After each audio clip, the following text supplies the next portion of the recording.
The old estate sale had an eerie feel, as if the air itself carried whispers of the past. Dust swirled lazily in the dim afternoon light, settling over forgotten furniture, yellowed books, and rusted trinkets. The scent of age lingered, old wood, faded paper, and something deeper, something like damp earth after storm. People moved to the cluttered rooms in hushed voices, their fingers brushing over the remnants of a life once lived. A cracked porcelain doll lay abandoned on a wooden chair, its glassy eyes staring at nothing. A grandfather clock, its hands frozen at an unknown hour, stood against the far wall, its silence unsettling. Suri wasn't looking for anything in particular. She had just moved into a new apartment, and it felt empty. The space was modern, all clean lines and blank walls, but it lacked something with character, with a past. She had come here hoping to find a piece that would make the apartment feel more like home. As she wandered through the sale, her gaze skimming over faded paintings and tarnished silverware, something caught her eye. A mirror. It stood alone against the back wall, partially hidden behind an old wooden wardrobe, as if someone had tried to push it out of sight. Suri stepped closer. The mirror was tall, nearly as tall as she was, with a thick wooden frame covered in strange, twisting carvings. The patterns looked like vines, curling and wrapping around edges. But as she examined them, they seemed almost alive, shifting ever so slightly in the dim light. The glass itself was oddly perfect, not a single scratch, no dust, no smudges. It looked as though someone had just polished it, yet the air around it smelled old, like damp wood and faded perfume. Suri reached out and ran her fingers along the carved wood.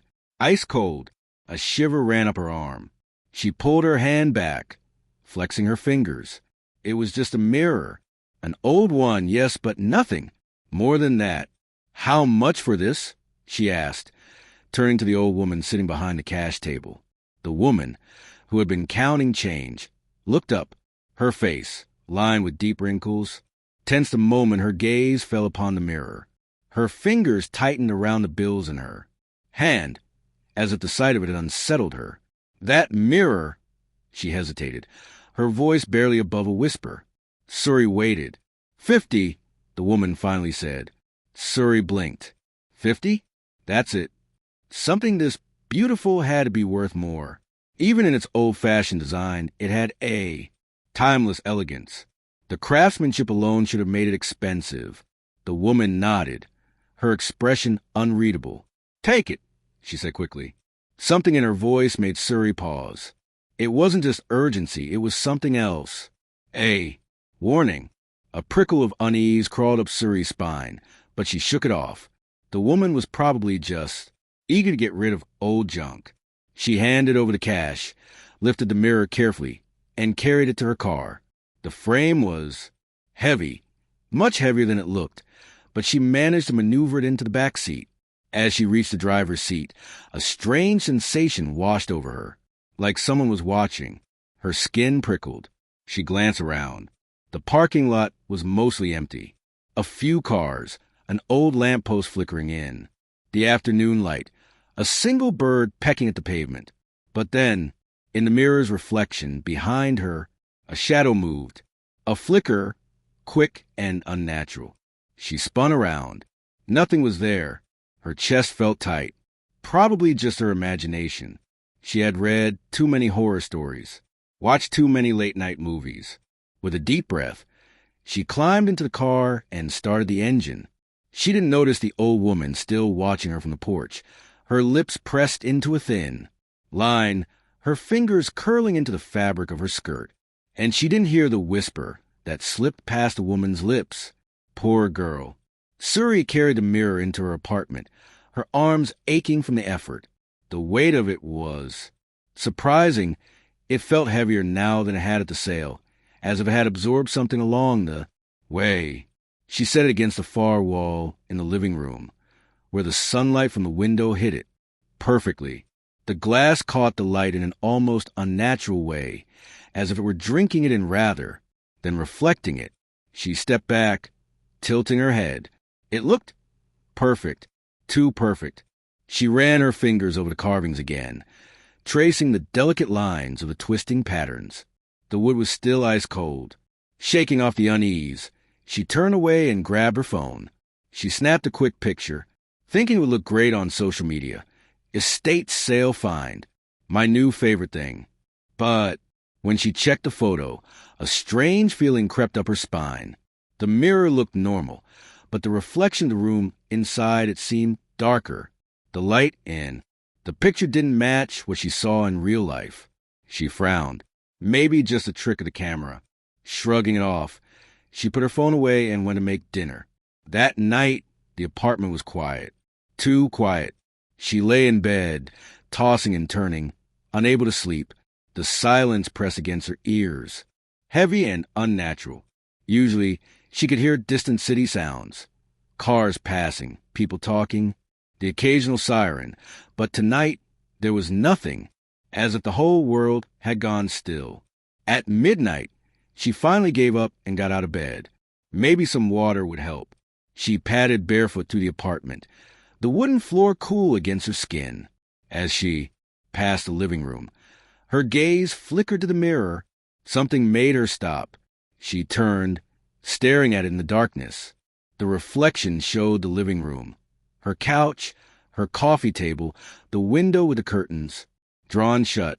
Then a flicker, a movement, like something shifting deep within the glass.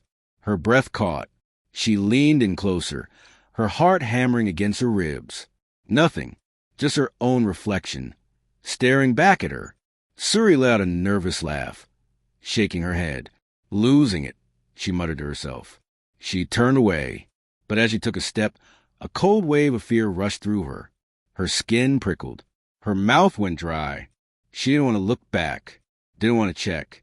But some deep, horrible instinct made her. Slowly, she turned her head. Her reflection hadn't moved.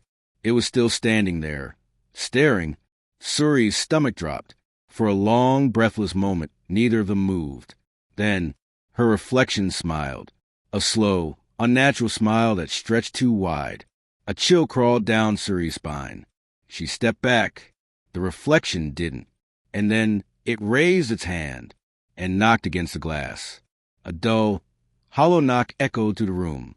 Suri stumbled backward, her breath coming in short gasps. No, no, no.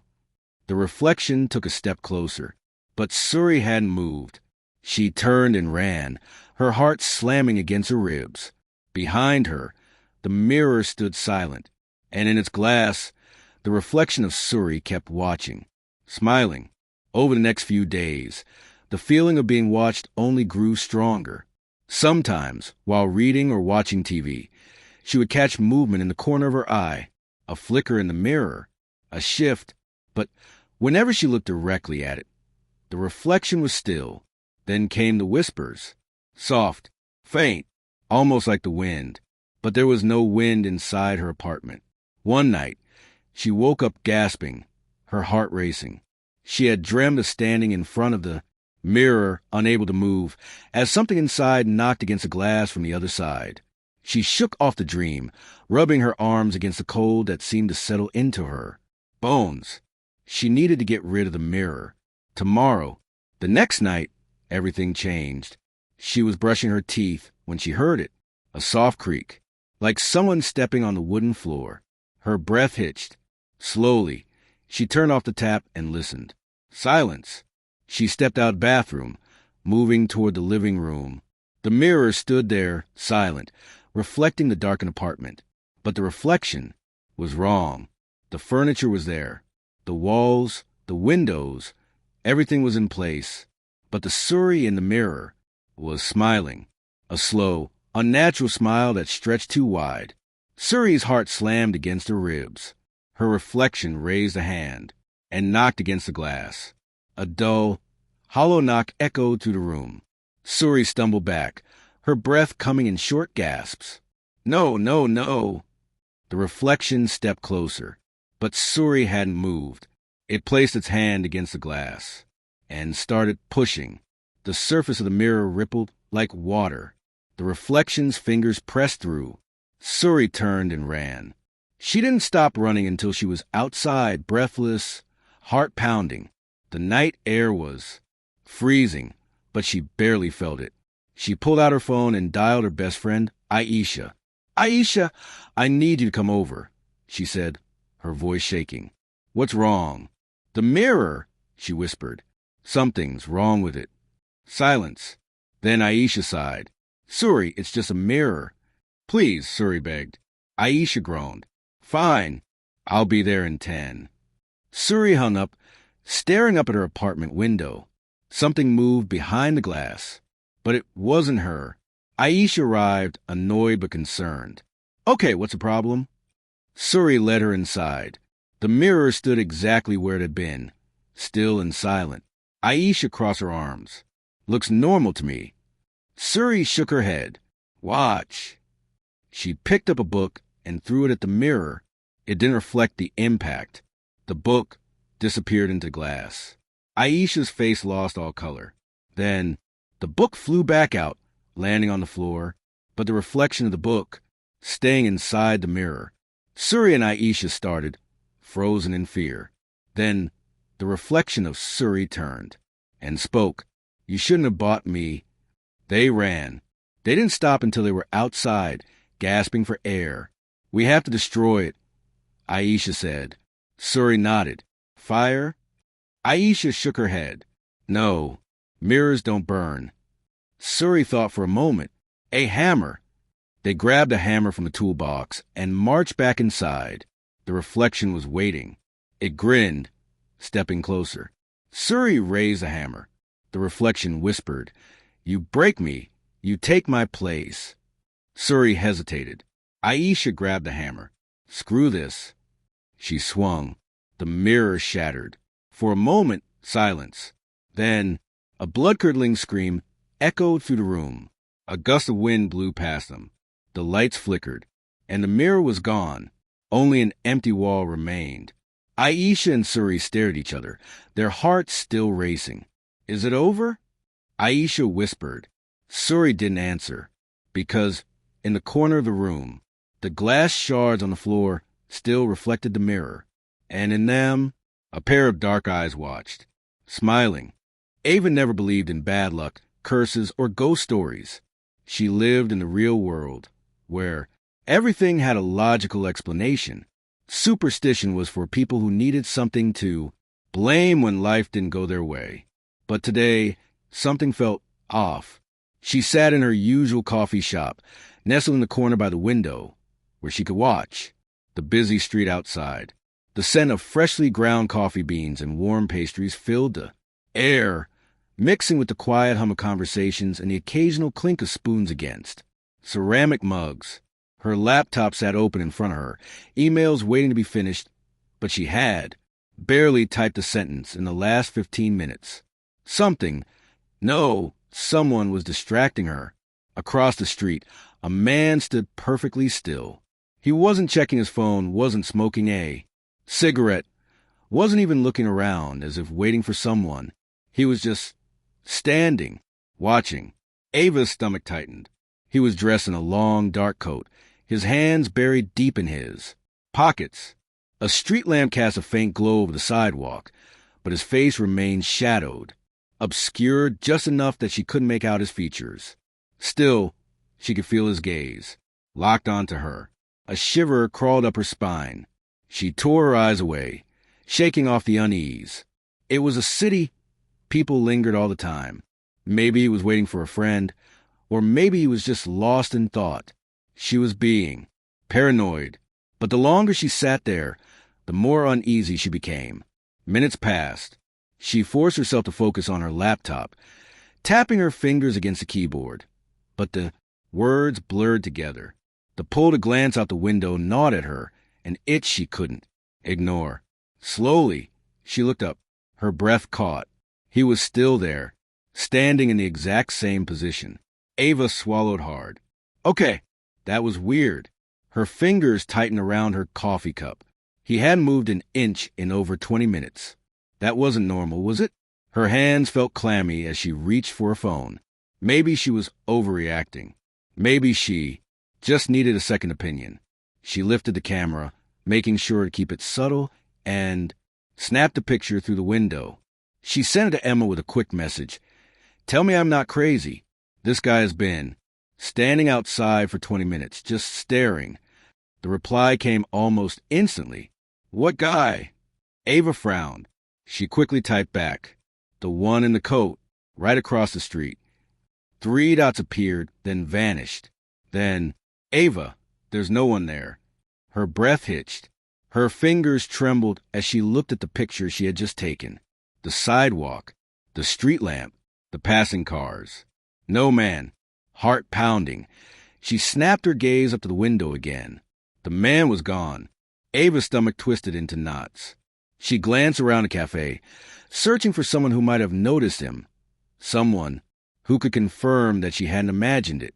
But everyone was just carrying on as normal, oblivious. Her pulse pounded in her ears.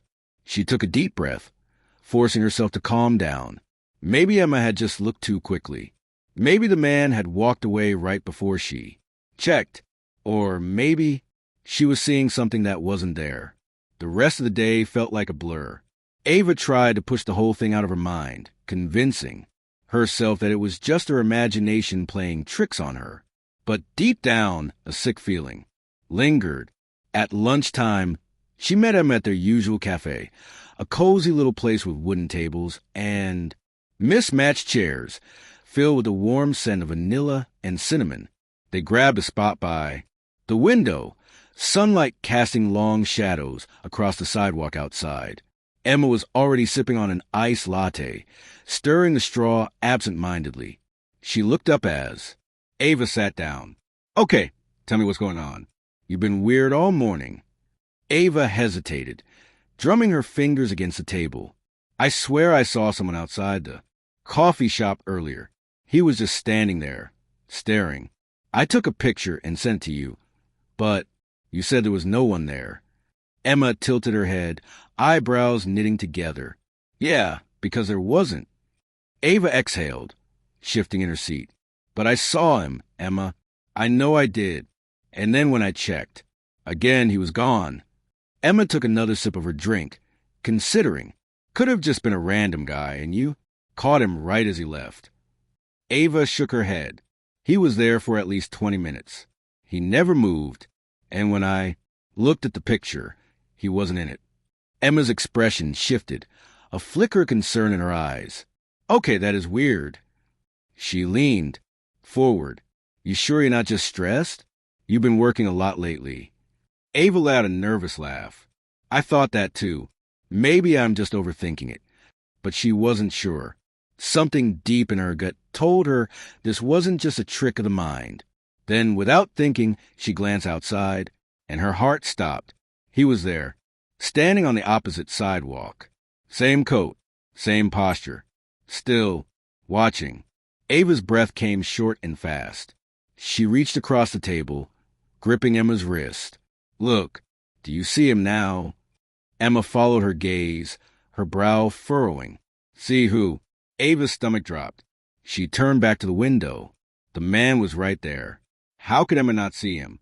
Her throat went dry. You seriously don't see anyone standing by that street light? Emma's face twisted in confusion. She looked again, even leaned forward slightly. Then she shook her head. Ava, there's no one there. Ava's hands felt cold, her fingers numb. This was wrong. This was so wrong. She turned back to Emma, then slowly back to window. The man was gone. A wave of dizziness washed over her. She pressed a hand to her forehead. Maybe I really am just tired. Emma smiled gently, though the concern hadn't left her eyes. See? Nothing to worry about. Ava forced a nod, even as every nerve in her body screamed that something was very, very wrong. By the time the sun began to set, the fear had only gotten worse. And somewhere deep inside her, she knew this wasn't over. Ava walked home with quick, deliberate steps, her pulse hammering in her ears. The city around her was slowing down for night, cars passing lazily, their headlights washing over. Empty sidewalks. A few distant voices drifted from a bar nearby, laughter cutting through the cold evening air. But for Ava, everything felt muted, distant, as if she were moving through water. She told herself, again, that she was being ridiculous, that she had imagined the whole thing, that exhaustion was playing tricks on her mind. But deep down, she didn't believe it. Her apartment building came into view, a familiar structure of brick and glass. Normally, seeing, it brought relief, safety. Tonight, it only made the tightness in her chest worse. She hurried inside, the glass doors sliding shut behind her. The lobby was mostly empty, except for the night guard, a burly man named Tom, who always greeted her with a nod. Tonight was, no, different. "Evening, Miss Ava," he said, eyes barely lifting from his crossword puzzle. She forced a smile. "Evening." Ava walked toward the elevator, pressing the button with a shaky finger. The soft ding of arrival made her exhale in relief. She stepped inside, the warm glow of the overhead lights comforting in its familiarity. The door slid shut. She let out a breath, closing her eyes for a moment, trying to shake the unease from her body. Then a hand caught the door just before it shut. Ava's heart stopped. The metal door slid open again, and before she could react, before she could even move, he stepped in, the man in the dark coat. Ava's breath caught in her throat. Every hair on her body stood on end. He didn't say a word. He didn't even look at her. He stood at the far end of the elevator, near the corner, his posture unnaturally stiff. The dim lighting barely touched his face, keeping his features hidden in shadow. Ava's entire body screamed at her to run, to do something, but she couldn't move. Her hands clenched into fists at her sides, nails digging into her palms. She wanted to reach out to press the emergency button, but her arms felt like they were made of lead. The elevator doors slid shut. The small space suddenly felt suffocating. The only sound was the soft hum of the elevator as it ascended. Ava swallowed hard. Her throat felt dry. Then the man turned his head slightly. Not fully. Not enough for her to see his whole face. Just enough to let her know that he was aware of her, that he knew she was there. The air thickened, pressing down on her like an unseen weight. The elevator dinged. The door slid open. He stepped out. Ava let out a shaky breath, relief flooding her chest. Then he did something that made her stomach drop. He smiled. The sight of it sent an icy wave through her body. His mouth stretched too wide, the corners pulling unnaturally far. His teeth, too many to, sharp, gleamed under the dim hallway lights. Ava felt like the floor had vanished beneath her. She was frozen, unable to move, unable to breathe, as he disappeared down the hallway. The door shut again, sealing her inside the metal box. Ava slammed the button for her floor, heart hammering against her ribs. Her hands trembled violently as she squeezed her eyes shut. This isn't real. This isn't real. The elevator dinged again. Her floor. She stumbled out, fumbling for her keys with shaking fingers. The hallway stretched in front of her, long and empty. Every step felt too loud, echoing in the silence. Finally, she reached her apartment. She shoved the key into the lock, twisting it with more force than necessary. The door swung open, and she practically threw herself inside, slamming it shut behind her. She locked the deadbolt, then the chain. Then she pressed her back against the wood, her chest rising and falling in quick, uneven breaths. Silence. She was alone, but she couldn't shake the feeling. He wasn't gone. Somewhere he was waiting, watching, and the next time she saw him, she might not be able to look away. Ava barely slept. Every time she closed her eyes, she saw him, standing there, staring, his face just out of reach. That awful, too wide smile burned into her mind. At some point, exhaustion overtook her, but it was a restless, dream-ridden sleep. She woke up to the sound of her phone buzzing on the nightstand. A message from Emma. "Hey, you okay? You were acting weird yesterday." Ava hesitated before typing back. "Yeah, just tired. Let's meet for coffee later." She needed to tell someone. She couldn't keep this to herself. By the time she arrived at the cafe, the sun was high in the sky, casting sharp shadows along the sidewalk, the sight of normal people, walking their dogs, chatting on their phones, sipping. Lattes almost made her feel ridiculous for how terrified she'd been. Almost. Emma was already at a table, sipping her drink. She looked up and frowned. Wow, you look like you've seen a ghost. Ava forced a laugh. That's not far from the truth. Emma set her cup down. Okay, spill. Ava hesitated, then leaned in, lowering her voice. The man I told you about. I saw him again. Last night. Emma's expression shifted. You mean the one you thought you saw? No, Ava said, voice tight. I saw him. In the elevator. He got in with me. Emma's eyes widened. What? Did he say anything? Ava shook her head. No, but he turned to me and he smiled. Emma, it wasn't a normal smile. It was... She shivered, rubbing her arms. Wrong. His mouth was too wide. His teeth. She stopped, swallowing hard. Emma's concern deepened. Ava, are you sure this isn't just your mind playing tricks on you? Maybe you're stressed or sleep-deprived. I know what I saw. Ava snapped a little too harshly. Emma held up her hands. Okay. What do you want to do? Ava exhaled, rubbing her temples. I don't know, but I have a feeling this isn't over. Emma reached across the table, squeezing her hand. We'll figure it out. You're not alone. Ava nodded, though she wasn't sure she believed it, because as she looked out the cafe window, there he was, standing across the street, watching. Ava's blood ran cold.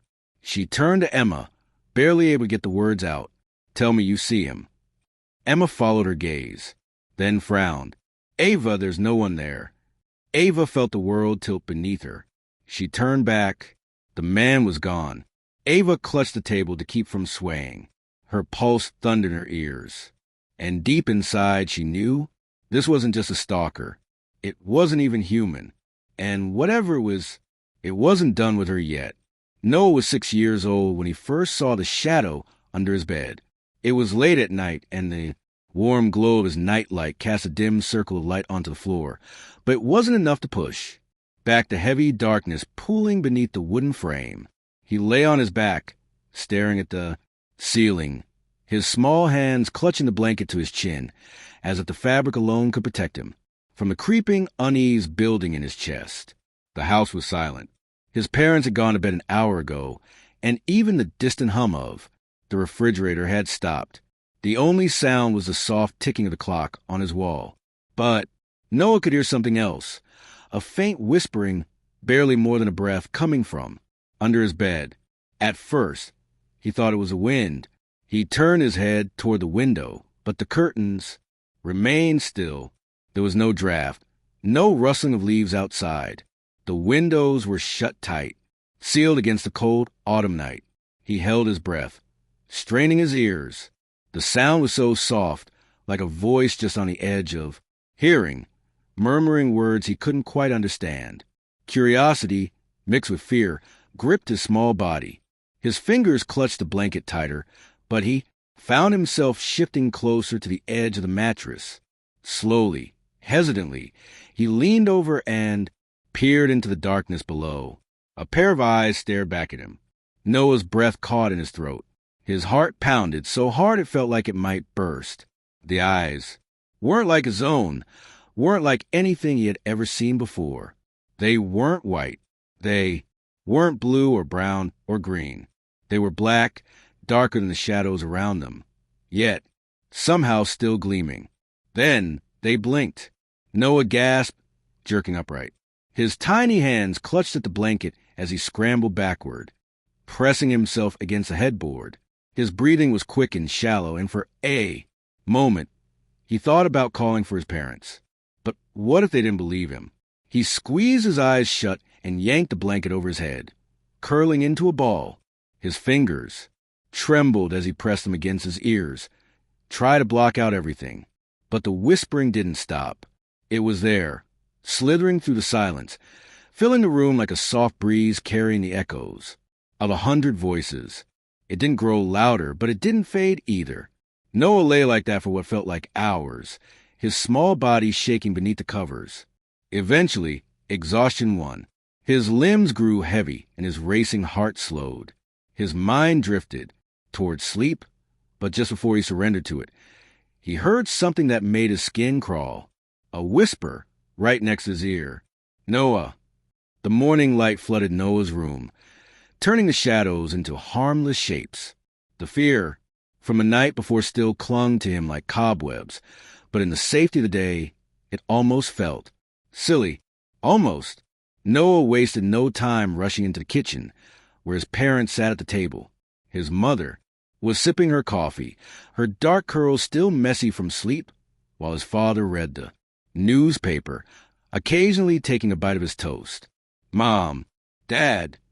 Noah's voice was urgent, his tiny hands gripping the edge of the table. There's something under my bed. His mother lowered her cup, concern flashing in her warm brown eyes. What do you mean, sweetheart? I saw it last night. It had eyes, and it whispered to me. Noah's voice wavered, his small body tense with the weight of what he had seen. His father chuckled, shaking his head. It's just your imagination, buddy. Maybe a bad dream. No. Noah shook his head fiercely. It was real. I saw it move. His father sighed, folding the newspaper and setting it aside. Noah, you're old enough to know that monsters aren't real. Shadows are just tricks of the light. But, no buts, his father said firmly. You're letting your imagination run wild. Noah's mother gave him a gentler look. How about I check under your bed tonight? If there's nothing there, will you promise to sleep without worrying? Noah hesitated. He wanted to believe that if his mom looked, she'd see it too, that she'd believe him. Okay, he mumbled. That night, after tucking Noah in, his mother knelt beside his bed. The warm glow of the nightlight cast long shadows across the room, but she didn't seem scared. She lifted the blanket and peeked underneath. See? She turned to him with a smile. Nothing but dust bunnies.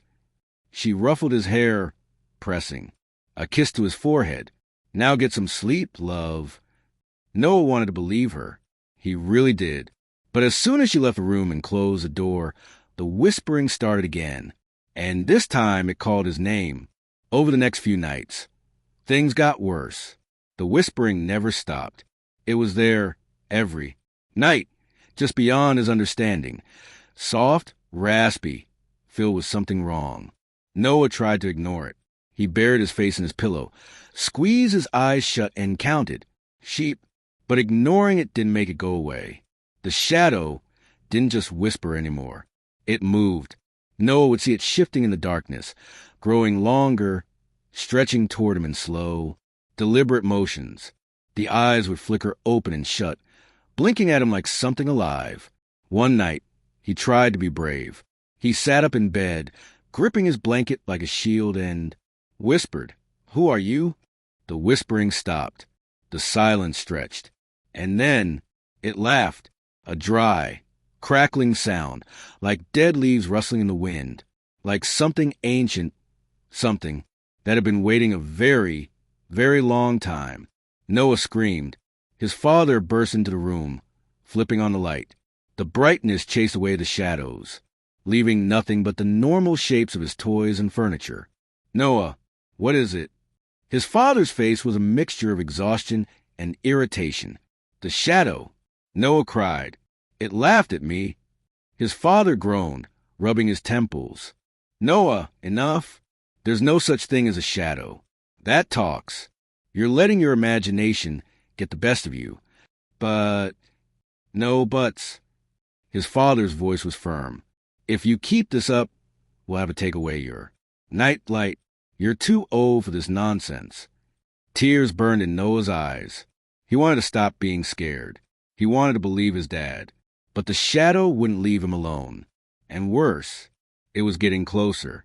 By the end of the week, Noah stopped sleeping. His face grew pale and dark circles bloomed under his eyes. He refused to play with his toys and refused to eat much at dinner. His mother started to worry. I think something is really bothering him, she whispered to her husband one evening. Maybe he's getting sick. His father sighed. Or maybe he's just looking for attention. You baby him too much. I don't know. This is different. He looks scared all the time. That night, his mother stayed up later than usual. Just as she was about to go to bed, she heard something faint, almost like wind whistling through a crack in the window, except the windows were shut. Frowning, she walked down the hall and stopped outside Noah's door. She pressed her ear against it. Whispers, low, raspy voices, more than one. Chills ran down her spine. She swung the door open. Noah was sitting up in bed, trembling, his wide eyes locked on the darkness under his bed. His lips were moving, but no sound came out. "Noah," she called. He flinched and turned to her, his face pale as a ghost. "It's trying to come out," he whispered. Her stomach dropped. That night, Noah's mother refused to leave his room. She brought in a chair and sat beside his bed, determined to prove to him and to herself that there was nothing to be afraid of.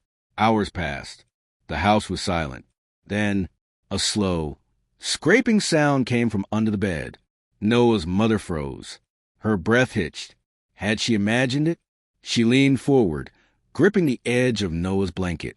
The sound came again, a dragging, scratching noise like nails running along wood. She swallowed hard. "Noah?" Tears welled up in his eyes. He shook his head violently. "Don't look," he whispered. "It doesn't like being seen." A chill ran down her spine. But she had to know. Slowly, her trembling hand reached for the blanket and lifted it. Her scream never left her throat. Two glowing eyes, set deep in a gaping, toothless mouth, stared back at her from the darkness. The shadow under the bed shifted, stretching toward her, reaching with long, claw-like fingers. She yanked the blanket back down, grabbing Noah and pulling him against her chest. The room went deathly silent. Then a whisper slithered through the air. "You shouldn't have looked." The next morning, Noah's mother packed their bags. "We're leaving," she told her husband, her hands shaking as she shoved clothes into a suitcase. "What? You're being ridiculous," he scoffed. "No, I'm not," she snapped, spinning to face him. "I saw it, under his bed.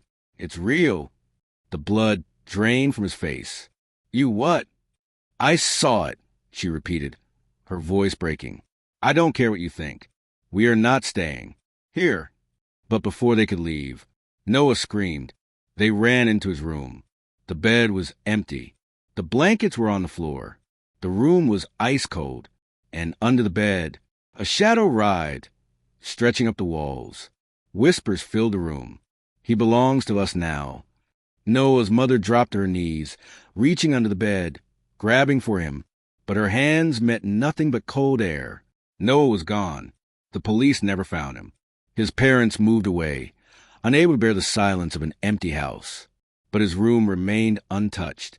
And at night, when the house was dark and quiet, the whispering started again, waiting for someone new. Oliver had always been a rational man. He didn't believe in ghosts, demons, or any of those creepy urban legends people like to tell on cold, stormy nights. But the first time he heard the knock, he couldn't ignore the way it made his skin crawl. It was 3 a.m. when the sound echoed through his quiet house. A sharp, deliberate knock at the front door. 3 taps. Knock, knock, knock.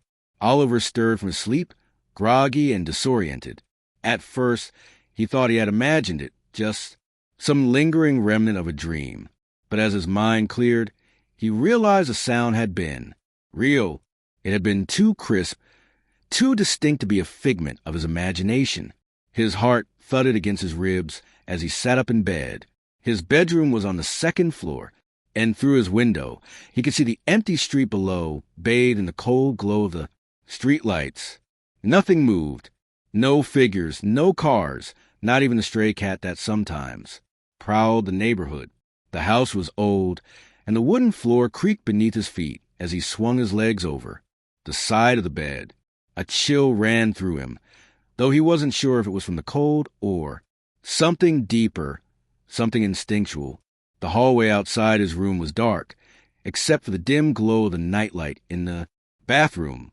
He hesitated at the top of the stairs, straining his ears. Silence. Had he imagined it? Shaking his head, Oliver slowly descended the stairs.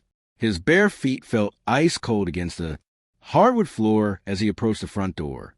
His breath hitched as he peered through the peephole. Nothing. The street outside was eerily still. No movement.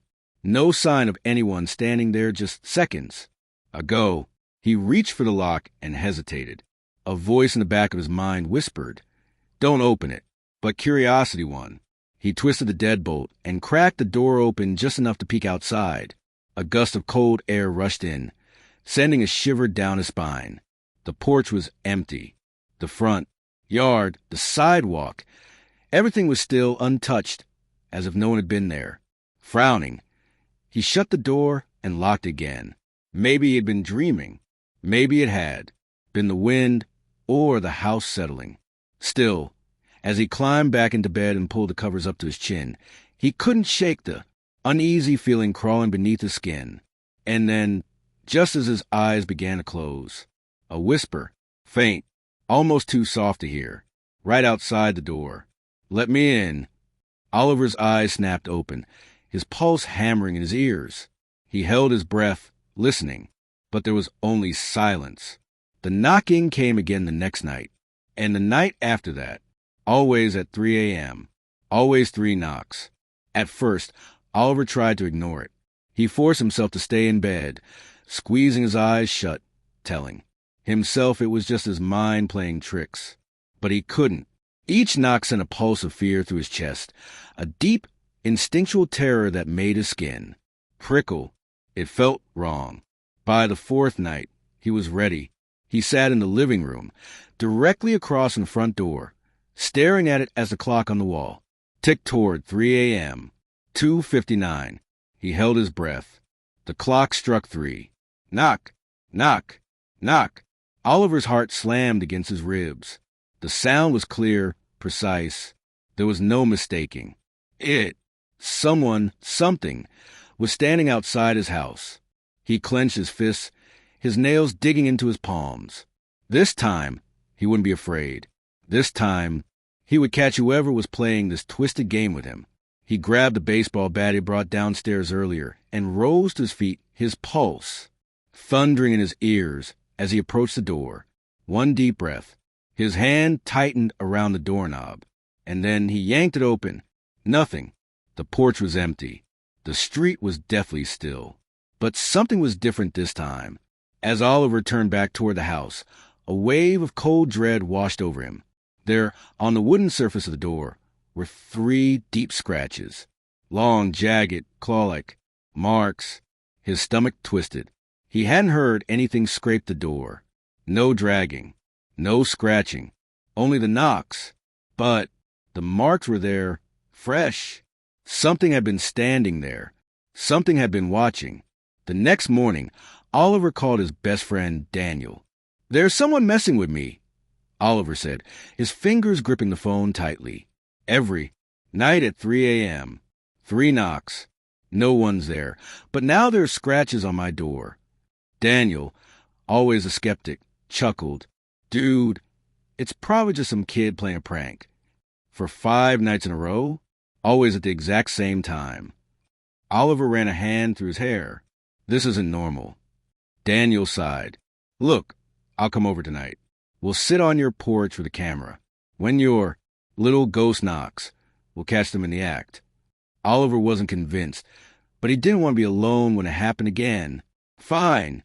That night, Daniel arrived just before midnight, armed with a camera, a flashlight, and a smug grin.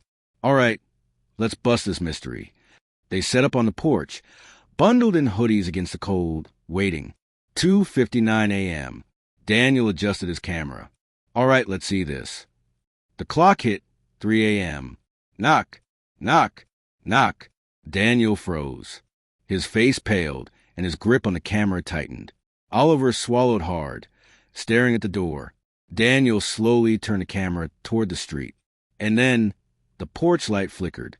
The air changed. It became heavy, thick, like something unseen was pressing against him.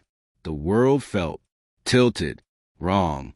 Oliver took a deep breath and stood. His shaking hand reached for the doorknob. He threw the door open. Nothing. No wind. No footsteps. No sign of anyone. But then, Daniel let out a strangled gasp. He pointed a trembling finger at the ground. There, in the dirt just outside the door, were footprints. But they weren't human. They were long, narrow prints with clawed toes. Something had been standing there. Something had been watching them. And then, the whisper came again. Soft, right behind them. "Let me in." The porch light went out, and the door slammed shut. Oliver barely slept that night. Every time he closed his eyes, he saw the footprints. Every time he blinked, he felt the weight of unseen eyes watching him. The feeling of something lurking just beyond his vision clung to him like a second skin. The knocking continued every night, relentless. The scratches on the door grew deeper, more jagged, as if whatever was outside was becoming impatient.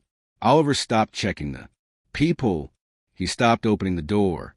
But he could still hear it. Hear the way the wood groaned under invisible pressure. Hear the way the air outside the house seemed to shift as though something massive yet unseen was standing there. Then the whispers started. Soft at first, just barely audible under the knocks. A murmur, a breath just beyond. Understanding. A sound that felt like it was meant for him alone. Oliver thought he was imagining it, that his exhausted brain was playing tricks on him. But then, one night, as he lay awake in bed, staring at the ceiling, the whisper cut through the silence like a blade. "Let me in." Oliver sat up so fast he nearly fell out of bed. His breath came in sharp gasps, and his skin was clammy with sweat. The knocking came again, louder than ever. Bang, bang, bang. It rattled the walls. It made the floorboards tremble. And then the whisper followed, curling around the edges of his mind like smoke. "Let me in." Oliver's stomach twisted. He grabbed his phone with shaking hands, scrolling through his contacts. He needed to call someone. He needed someone, anyone, to hear this. Before he could press a button, the knocking stopped. For the first time in weeks, silence filled the house. But Oliver didn't feel relieved. He felt watched. And when he turned his head toward the darkest corner of his bedroom, the shadows seemed just a little too thick, a little too deep, a little too alive. Oliver couldn't take it anymore. He decided that tonight he would stay up with every single light in the house turned on. The lamps, the ceiling lights, even the glow for his computer screen. He wouldn't answer the door. He wouldn't look outside. He wouldn't acknowledge it. 2:59 a.m. Oliver sat in the living room, gripping the arms of his chair so tightly his fingers ached. The TV was on, playing old sitcom, but he wasn't watching. He wasn't even blinking. 3 a.m. The knock came. Knock, knock, knock. Oliver clenched his jaw, staring straight ahead. The knocking grew louder. Bang, bang, bang. The entire house seemed to shudder. The walls groaned. The ceiling creaked. The lights flickered. Then the whisper came. This time, it wasn't outside the door. It was right next to his ear. "You should have opened the door." Oliver whipped around, his heart pounding so hard it made him feel sick. Nothing. There was nothing there, but his blood ran cold. The knock hadn't come from the front door this time. It had come from inside the house. His breath hitched. His eyes darted toward the hallway. The air felt wrong. Thick, heavy, suffocating. The shadows along the walls seemed darker, stretching unnaturally as if they had grown longer in the flickering light. And then, slowly, so slowly that Oliver thought he might be imagining it, one of the shadows moved. A shape, tall and thin, peeled itself away from the darkness. It stood at the edge of the hallway, its head tilted at an unnatural angle. Its eyes were empty voids. Black, endless, watching him. Oliver couldn't move. The thing smiled. A wide, unnatural grin that stretched too far, filled with too many teeth. The lights flickered again. Then they went out, and Oliver screamed. The next morning, Daniel arrived at Oliver's house, knocking on the door. No answer. He frowned and knocked again, harder this time. Still nothing. With a growing sense of unease, Daniel pulled out his phone and called Oliver's number. The line rang and rang until it eventually went to voicemail. Something felt wrong. Daniel hesitated for only a second before reaching for the doorknob. It was unlocked. His stomach twisted. Slowly, he pushed the door open. The house was silent. Cold. The air felt thick, heavy, unnatural. A quiet, so deep it felt as if the entire house was holding its breath. Oliver. Daniel's voice echoed slightly, unnaturally. He took slow steps into the living room. The chair where Oliver had been sitting was empty. The TV was still on, the glow of the screen, casting flickering shadows on the walls. The remote lay on the floor as if someone had dropped it in a hurry, but Oliver was gone. Daniel's pulse quickened as he turned toward the front door and stopped. 3 fresh scratches marred the wood. Deepened before, the grooves cutting through as if something with claws had carved them there.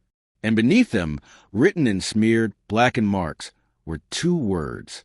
2 words that sent a chill down Daniel's spine, that made the air in his lungs feel like ice. Let me in. The night air was crisp, carrying the scent of damp earth and fallen leaves. A full moon hung low in the sky, casting eerie silver light over the old graveyard on the outskirts of town. The place had always been the center of ghost stories, the kind that parents told their kids to keep them from wandering too far at night. But for Jake, Lena, Ryan, and Ashley, it was just another challenge. Come on, it's just a graveyard. What's the worst that could happen? Jake smirked, shoving his hands into the pockets of his hoodie.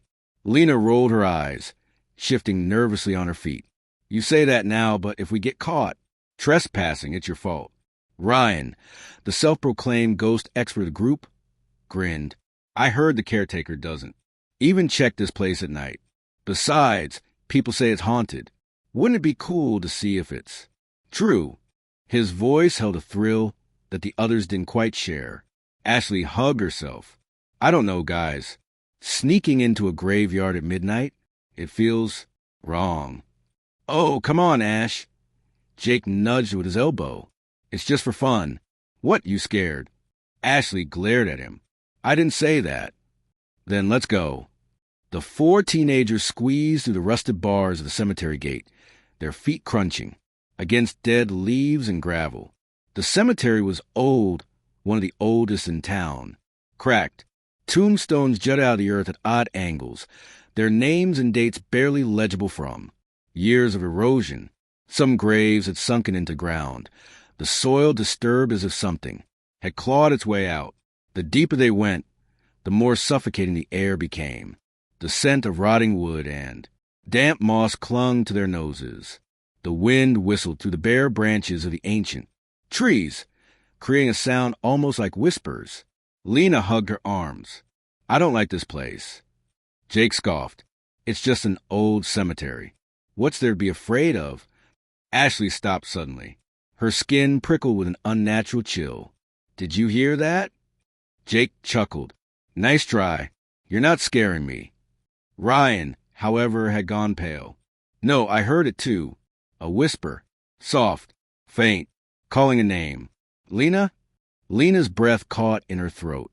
She spun around, scanning the darkness. Who said that?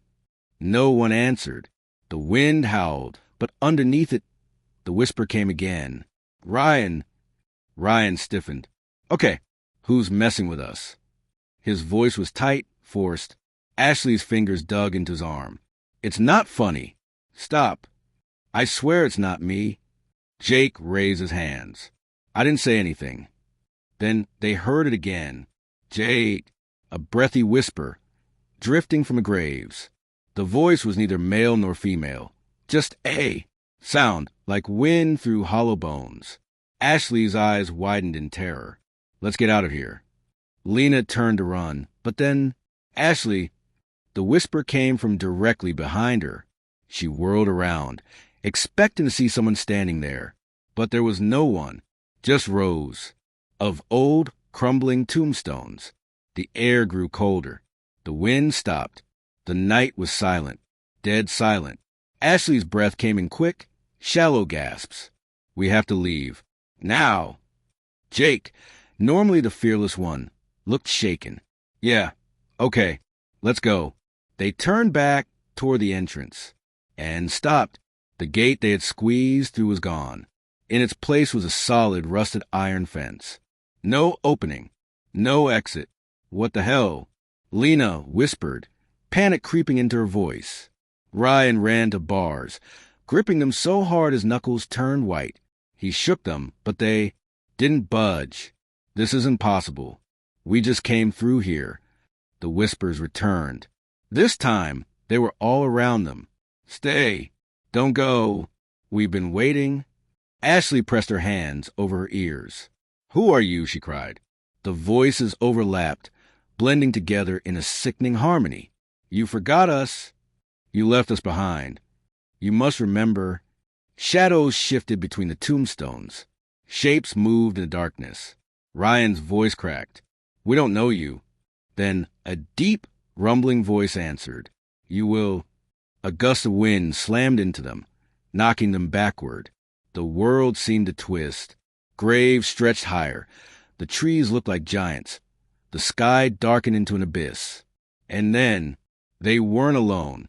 Figures stood between the graves. Dozens of them. Pale faces.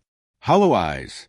Their bodies were wrapped in tattered burial shrouds, skin stretched, too tight over bone. Some had gaping mouths, frozen in silent screams. Others had blackened. Hands. Fingers twisted like claws. Ashley clapped a hand over her mouth to stifle a sob. Lena stepped back, her whole body trembling. This isn't real. This can't be real. One of the figures stepped forward. A woman, her face half decayed, eyes milky white. She dragged her feet as she moved, her skeletal fingers twitching. You left us behind, she whispered. Jake shook his head violently. We don't know you. We've never been here before. The woman tilted her head, her jaw creaking as she grinned. Not you, them. She raised a bony finger, pointing behind them. Slowly, as if controlled by some unseen force, they turned. More figures stood behind them. But these were different. They looked exactly like them. Duplicates. Twins. Their own faces, staring back at them. Ashley's doppelganger had empty black eyes. Lena's double had a twisted, eerie grin. Ryan's copy was missing a chunk of flesh from his cheek, exposing bone. And Jake's mirror image was staring motionless, his lips parted as if he were about to speak. Then, all at once, the copies whispered in unison. It's your turn. The ground beneath them trembled. The graves yawned open. Hands, rotting, skeletal hands, burst from the dirt, grabbing their ankles. Ashley screamed as she was yanked downward, her nails clawing at the earth. Lena kicked and thrashed, but the grip was too strong. Ryan and Jake struggled, their voices rising in sheer terror. The doppelgangers stepped closer, reaching out. Their fingers sank into teen skin, merging with them, pulling them into the grave. Darkness swallowed them whole. The graveyard fell silent once more. The wind picked up. The trees whispered, and 4 new figures stood among the tombstones. Pale faces, hollow eyes, waiting for the next visitors to enter the graveyard, to hear the whispers, to take their place. The ghostly copies of the 4 teenagers stood motionless, their hollow expressions eerily, mirroring their own. Their eyes, dull and lifeless, seemed to pierce right through them. Then, all at once, they spoke in a whispering chorus. You left us here. Ashley's heart pounded violently against her ribs. I don't understand, she choked out her voice barely above a whisper. The first ghostly figure, the woman with a decayed face, stepped forward. Her movements were slow, deliberate, as if the air around her resisted her existence. Long ago, she rasped, her voice layered with sorrow. We were just like you, young, alive. We came here on a dare, just as you did. And then she paused, her milky eyes glancing at the darkened sky. We were taken. Ryan's throat was dry. Taken by what? He asked, though deep down he wasn't sure he wanted the answer. A gust of wind swept through the cemetery, kicking up a cloud of dead leaves. The ground seemed to shudder beneath their feet. Then, out of the darkness, something shifted.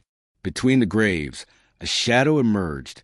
It was impossibly tall, taller than the trees, its form a writhing mass of shifting darkness. The longer they looked at it, the harder it was to focus, as if their eyes refused to comprehend what they were seeing. A deep, guttural voice slithered through the air, colder than the wind. I am the keeper of the forgotten, the lost, the abandoned. The weight of its presence pressed down on them, making it harder to breathe. The air around them grew thick, suffocating. Ashley gripped Lena's arm, her fingernails digging into her friend's skin. We don't belong here, she gasped. The shadow laughed, a low, hollow sound that sent chills up their spines. You came willingly. Now you will stay. The wind roared again. The figures lunged forward, their outstretched hands like skeletal claws, reaching for them. Their whispering voices turned desperate, frantic. Stay with us. We were forgotten. Don't leave us behind. Ashley screamed. Lena yanked her hand, dragging her backward. Run. They bolted. But the graveyard was no longer what it had been. The paths twisted like a maze. Tombstones shifted before their eyes, blocking their way. The gate, their only exit, was gone. No matter which direction they ran, they always ended up back, at the center of the cemetery, right where the thing was waiting. And it was getting closer. The ghostly figures close in, their icy fingers inches from their skin. Their whispers turned to hissing voices, each breath echoing like a death rattle. Ashley's chest heaved. Her body trembled violently as she clung to Ryan's arm. We're trapped, she sobbed. There's no way out. Jake's eyes darted around desperately, searching, hoping for anything. A break in the tombstones, a hidden passage, a glimmer of hope. And then he saw it. A grave, a freshly dug grave. The soil was dark, damp, and disturbed as if something had just been buried or was waiting to be buried. And on the tombstone above it, their names: Ashley Carter, Lena Brooks, Jake Turner, Ryan Wells. A chill ran through his spine as he read the inscription below their names. Died on October 31st. Buried before they even knew they were dead. No. Ashley stumbled back, shaking her head violently. This can't be real. We're not dead. We're not dead. Ryan's hands clenched into fists. His mind raced. There had to be a way out. There had to be. His eyes locked onto a jagged rock near the grave. His fingers closed around it, and without thinking, he lifted it high above his head and smashed it against the tombstone. Crack! The marble split in two. Instantly, the ground trembled. A piercing scream, louder than anything they had ever heard, ripped through the night. The ghosts wailed, their bodies convulsing as they shrieked in agony. The shadows recoiled, twisting violently as if in pain. The air itself seemed to bend and warp. Around them, the wind howled, stronger than before. The trees groaned, the earth beneath them splitting, open. Then everything went black. The next thing they knew, they were standing outside the cemetery. The rusted gate was wide open. The full moon still hung in the sky. The night was still, silent. No whispers, no figures, no shadows. Just an empty graveyard, looking as ordinary as ever. The four of them gasped for air, their bodies trembling from exhaustion and fear. Ryan turned to the others. His voice was barely a whisper. Did that just happen? No one answered. Instead, they ran as fast as they could, away from that place, away from the horrors they had witnessed. And they never spoke about that night again. But sometimes, when they walked past the old graveyard, they swore they could still hear it, a whisper, calling their names, waiting. Lily Parker had always loved dolls. Ever since she was little, she had a collection that filled an entire shelf in her bedroom. Each doll was unique. Some had button eyes, others had soft, fabric bodies, and a few were made of porcelain. But among them, there was one doll that was special her absolute favorite. It was a beautiful porcelain doll with long golden hair, icy blue eyes, and a delicate pink dress, made of lace. Her tiny hands were perfectly sculpted, her face painted with the gentlest expression. She had soft, rosy cheeks and eyelashes so delicate that they looked almost real. The doll had been a gift from her grandmother on her 8th birthday. From the moment Lily held her, she felt an unusual attachment to her. There was something about Annabelle that felt different. It wasn't just a toy. It almost felt like a friend, someone who was always watching over her. Unlike her other dolls, which sometimes collected dust from being untouched, Annabelle was always with Lily, whether on her bed, at her desk, or in her arms while she read. Lily named her Annabelle. At first, Annabelle was just like the rest of her dolls, sitting neatly on the shelf, watching over Lily as she played or slept. Lily would brush her hair every night and make sure her dress was neat before tucking herself into bed. She loved Annabelle. But as the weeks passed, strange things started happening. Annabelle wouldn't stay in one place. At first, it was small things. Lily would set her on the shelf at night, but in the morning, she would find her sitting on her desk. Sometimes, she'd leave Annabelle in her toy box, only to come back and see her lying on the bed as if she had been placed there. Lily didn't pay much attention at first. Maybe she had forgotten where she put her. Maybe her mother had moved her while cleaning. But then, it started happening every single day. One afternoon, after coming home from school, Lily was horrified to find Annabelle sitting on the windowsill, her blue eyes staring blankly outside. Lily's stomach twisted. She was sure she had left Annabelle on the shelf before going to school. A thought struck her. "Max!" she called, storming into her younger brother's room. Max, who was lying on the floor playing with his toy cars, barely looked up. "What?" Lily held up the doll. "Stop moving my doll," she snapped. "It's not funny." Max scrunched his nose. "I didn't touch your creepy doll." Lily frowned. "Then how did she get there?" Max shrugged. "Maybe she moved on her own." Lily rolled her eyes. Dolls don't move on their own. But deep down, she wasn't so sure anymore. That night, Lily made sure Annabelle was sitting properly on the shelf before she went to sleep. She even whispered, "Stay here, okay?" as if the doll could actually listen.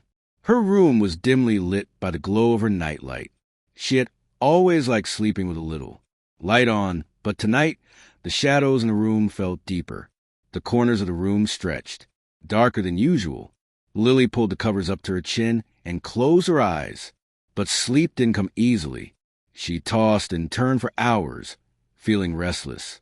Every so often, she would open her eyes and glance at the shelf just to make sure Annabelle was still there. Eventually, exhaustion took over, and Lily drifted into a light sleep. Then, in the middle of the night, something stirred. A soft sound like fabric brushing against wood. Lily shifted under the blankets, half asleep. Then, a thump. Her eyes flew open. Her breath caught in her throat. Something was in the room with her. Slowly, hesitantly, she turned her head toward the shelf. Annabelle was gone.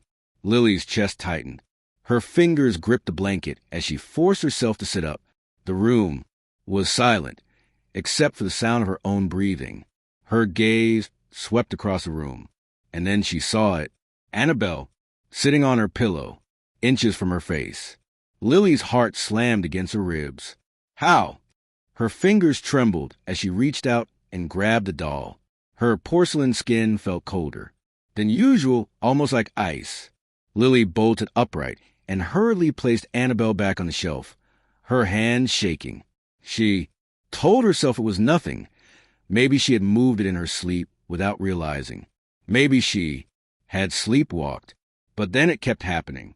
Day after day, no matter where she placed Annabelle, the doll would always end up somewhere else. Sometimes it was just a few feet away. Other times, she would be across the room. Once, Lily left Annabelle inside her closet, shutting the door tightly. She even placed a heavy box in front of it, just to make sure it wouldn't open. The next morning, the closet was wide open. and Annabelle was sitting at Lily's desk, facing the bed. That was the first time Lily felt truly afraid. One evening, as Lily was brushing her hair in front of the mirror, she swore she saw something move in the reflection. It was just a flicker, a small shift of light in the background. She froze. Her eyes darted toward the shelf. Annabelle was still there, sitting perfectly still. Lily's throat was dry. She turned around slowly, scanning the room. Nothing. She exhaled shakily. "I'm just imagining things," she whispered to herself. But that night, she had trouble sleeping. The room felt colder than usual. The air was heavy, almost like something was watching her. Every small creak of the house made her heart race. The rustling of the trees outside sounded, like whispering voices. Then, a whisper, soft, almost too quiet to hear. "Lily?" Lily's eyes snapped open. Her stomach turned to ice. Had she imagined it, or had someone really whispered her name? Slowly, she turned her head toward the shelf. Annabelle was gone. A shuffling sound came from the floor. Lily's pulse pounded in her ears. Her breath came in shallow gasps as she reached for her phone, her fingers fumbling to turn on the flashlight. The light flickered on. And there in the beam, Annabelle, sitting on the carpet, facing her. Her cold blue eyes seemed to glisten in the dim light, her porcelain lips slightly parted as if she was about to speak. Lily screamed. Her parents rushed in moments later, switching on the lights. "What's wrong, sweetheart?" her mom asked, her voice filled with concern. Lily pointed at the doll, her whole body trembling. She moved. Her dad sighed, rubbing his forehead. "Lily, it's just a doll." He picked up Annabelle and placed her back on the shelf. "Maybe you knocked her over in your sleep." Lily shook her head, but she didn't argue, because deep down she already knew. Annabelle had moved on her own, and she wasn't going to stop.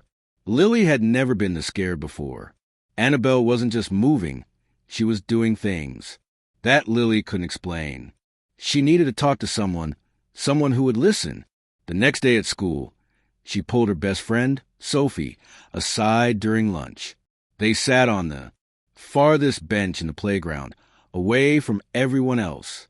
The autumn wind blew through the trees, making the branches creak. Lily hesitated for a moment, then took a deep breath and told Sophie everything. Sophie listened in silence, her face growing paler with every word. When Lily finished, Sophie shook her head. "Lily, that's not normal," she whispered. What if the doll is haunted?" Lily forced out a laugh, but it sounded weak. "That's ridiculous. She's just a doll." Sophie didn't laugh. "Dolls don't move on their own." Lily's stomach twisted. She wanted to believe it was all in her head, that maybe her brother was playing tricks on her. But deep down, she knew the truth. Sophie leaned in closer, lowering her voice. "My grandma used to tell me stories about spirits, attaching themselves to objects, especially dolls. You should get rid of it, Lily, before it's too late." Lily frowned. "Just throw her away?" "No, you have to do it properly," Sophie insisted. "You can't just toss it in the trash. If it's really haunted, it'll come back." Lily swallowed. "Then what should I do?" Sophie hesitated. "Bury it. Far away. Somewhere it won't be found." Lily shivered. The idea of burying Annabelle felt wrong, almost like she was doing something bad. But at this point, she was willing to try anything. That night, she made a decision. She would lock Annabelle in a box. After dinner, Lily rushed to her room and found an old shoebox. Her hands trembled as she picked Annabelle up, holding the doll as far away from her body as possible. For the first time, she noticed how cold Annabelle felt, almost like she had been sitting outside in the winter air. Taking a deep breath, Lily placed Annabelle inside the shoebox, shut the lid tightly, and wrapped layers of tape around it. She shoved the box under her bed, making sure it was completely hidden. "There," she muttered. "Now you can't move anymore."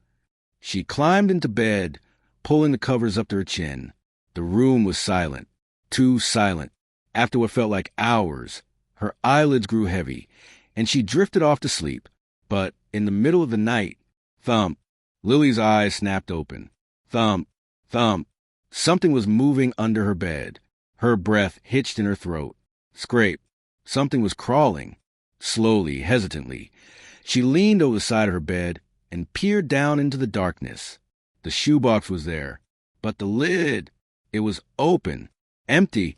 Lily's blood ran cold. And then, a soft giggle, a childlike whisper, echoing through the dark.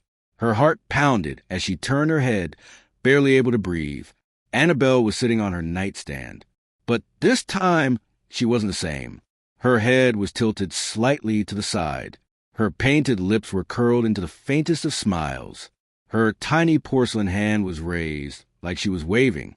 Lily let out a scream that shook the entire house. Within seconds, her parents rushed in, turning on the lights. "What's wrong?" her mom asked, eyes wide with concern. Lily couldn't speak. She could only point, her hand trembling. Her dad sighed when he saw the doll. "Lily, you have to stop with these stories. It's just a doll." "No," Lily choked out. She moved. She got out of the box. Her dad shook his head and picked up Annabelle, placing her back on the shelf. "You probably knocked it over in your sleep." Lily knew that wasn't true. Annabelle had moved on her own, and she wasn't going to stop. Lily couldn't take it anymore. She had tried everything, ignoring Annabelle, locking her in a box, even begging her to stop. But the doll wouldn't stop. She kept moving, creeping closer and closer to Lily's bed each night. And now she was smiling. That was the last straw. Lily grabbed her backpack and stuffed Annabelle inside. She didn't care if her parents got mad. She didn't care if it was late. She was getting rid of the doll tonight. The house was silent as she tiptoed to the front door. Her parents were asleep, and she needed to keep it that way. Slipping on her jacket, she carefully opened the door and stepped outside. The wind howled through the trees, sending a shiver down her spine. The woods behind their neighborhood loomed in the distance, dark and endless. Her hands shook as she walked toward them. The farther she went, the harder her heart pounded. Finally, she stopped in a small clearing. The ground was soft from the recent rain, making it easier to dig. She dropped to her knees and began scooping dirt away with her hands. Her fingers were freezing, but she didn't care. Minutes passed. Then, finally, the hole was deep enough. Lily pulled Annabelle out of her backpack. The doll's blue eyes seemed to shine in the moonlight, almost alive. Her breath hitched. She swore Annabelle's smile had grown wider. "Stay here," Lily whispered, placing the doll in the hole. She quickly covered her with dirt, patting the ground down as tightly as possible. Then she ran. She didn't look back. For the first time in weeks, she slept peacefully. But in the morning, her heart nearly stopped. Annabelle was back, sitting on her bed. Her dress was covered in dirt, and carved into the wood of the headboard, in jagged, uneven letters, was a single word. "Why?" Lily screamed. Desperate, she called her grandmother, the one who had given her the doll. Her grandmother was silent for a long moment. Then she spoke. "Lily, listen to me carefully," she said. "Annabelle isn't just a doll. She once belonged to a little girl named Eleanor, a girl who died many years ago. Her spirit is attached to the doll." Lily's heart pounded. "What do I do?" Her grandmother hesitated. "You must return her to where she belongs." That night, Lily followed her grandmother's instructions. She took Annabelle back to an old, forgotten graveyard at the edge of town. She found Eleanor's grave, weathered, covered in moss. With trembling hands, she placed Annabelle on the grave and whispered, "You're home now." The wind picked up. The air grew still. For a moment, Lily swore she saw something, a shadow, a figure of a little girl, smiling at her. Then the wind carried it away. Lily never saw Annabelle again, and she never heard the whispers. But sometimes, when she passed by the graveyard, she felt eyes watching her, waiting. The streets were eerily silent. Rajesh yawned, rubbing his tired eyes as he steered his old taxi through the dimly lit roads of the city The digital clock on the dashboard glowed 2:47 a.m. in red, a stark reminder of how late it was. The air outside was crisp, carrying the damp scent of the nearby river and an unsettling stillness hung in the air. It was an odd night. Usually at this hour, the roads weren't completely deserted. There would be the occasional drunken men stumbling out of bars, exhausted laborers trudging home, couples whispering quietly in the back seat of his taxi. But tonight, there was no one. The flickering street lights cast elongated shadows on the asphalt, making everything feel surreal. Rajesh's hands tightened on the steering wheel. He was used to working late nights. But something about this shift felt different, wrong. Even the glowing red numbers on the meter told him he was close to his target earnings for the night. Just one more ride, and he could go home, crawl into bed next to his wife, and wake up to his kids' laughter in the morning. That thought was the only thing keeping him awake. The taxi rattled slightly as he approached an old intersection. The road stretched into the distance, empty and silent, swallowed by the thick fog rolling in from the riverbanks. The mist moved in an unnatural way, swirling slowly, almost deliberately, like unseen hands trying to take shape. Then, out of nowhere, a lone figure emerged from the fog. Rajesh's heart lurched as his foot instinctively hit the brakes. The tires screeched slightly on the damp road. The man stood perfectly still under the flickering yellow glow of a street lamp. He was dressed in an old-fashioned white kurta and loose pajama pants, the kind Rajesh had seen his grandfather wear in old photographs. His clothes were spotless, but there was something strangely dated about them. His face was obscured by shadows, but from what Rajesh could see, his features were sharp, his posture unnaturally stiff, like he didn't quite belong in this world. Rajesh hesitated. He had picked up all sorts of passengers before, some weird, some unsettling, but none had ever made his stomach twist in this way. There was something off about this man. He should drive away. He wanted to drive away, but he needed the fare. Rajesh took a deep breath, forcing a casual tone as he rolled down the window slightly. Need a ride, Saab? The man turned his head toward Rajesh in a slow, deliberate motion, his eyes dark, sunken, empty, locked onto Rajesh's. A long silence. Then, in a soft voice, almost a whisper, he spoke. Take me to the cemetery. Rajesh's fingers instinctively gripped the steering wheel tighter. The cemetery? At this hour? He forced a nervous chuckle, hoping to mask a growing unease in his chest. The cemetery? What are you doing there so late, Saab? The man didn't answer. He reached for the back door and slipped inside. The air in the taxi changed instantly. A sudden, inexplicable coldness settled in the car, unnatural for a summer night. Rajesh shivered despite himself. He glanced at the rearview mirror. The passenger sat stiffly in the middle of the back seat, his hands resting neatly on his lap. His posture was too straight, too rigid, like someone trying too hard to appear normal. Rajesh swallowed, trying to ignore the way his skin prickled. Maybe he's just a strange guy. Maybe he was visiting a loved one's grave. That happens sometimes, didn't it? Still, something felt wrong. He cleared his throat, forcing himself to sound casual. Saab, do you live near the cemetery? Silence. Rajesh checked the mirror again. The man was still staring straight ahead, unmoving, unblinking. A cold sweat formed on the back of Rajesh's neck. He turned his attention back to the road, forcing himself to focus on driving. The fog thickened around them, swirling like ghostly tendrils, wrapping around the car as if trying to pull it into the night. The further they drove, the darker the roads became. Streetlights were scarce, and those that remained flickered weakly, barely piercing the dense mist. It felt like they were leaving the city behind, entering a different world, one where time moved differently, where shadows watched in silence. Rajesh's heartbeat quickened. His fingers trembled against the steering wheel. He had been driving this route for years. He knew these roads like the back of his hand. But tonight, they felt different. Something was not right. The taxi rattled as it turned onto the narrow dirt road leading to the cemetery. The iron gates loomed ahead, tall and rusted, their jagged edges reaching toward the night sky, like skeletal fingers. Beyond them, the graveyard stretched into the darkness, a sea of crumbling headstones and forgotten memories. Rajesh's stomach twisted into knots. He hated this place. The wind howled through the trees, whispering secrets he didn't want to hear. The mist had thickened into an almost solid wall, pressing against a taxi like something alive. The headlights flickered, barely illuminating the road ahead. Rajesh swallowed hard. Just drop him off and leave. He cleared his throat, forcing himself to speak. Saab, we're here. No response.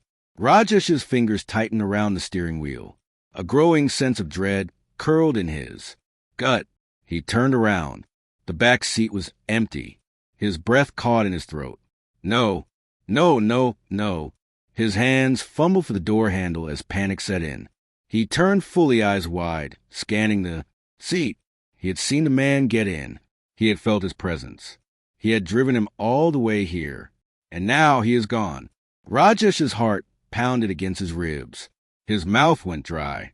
His brain struggled to make sense of it. Had he imagined the whole thing? Then, from the corner of his eye, a movement outside. A shadow drifted past the gates. Rajesh's stomach dropped. His hands trembled as he grabbed his phone, switching on the flashlight.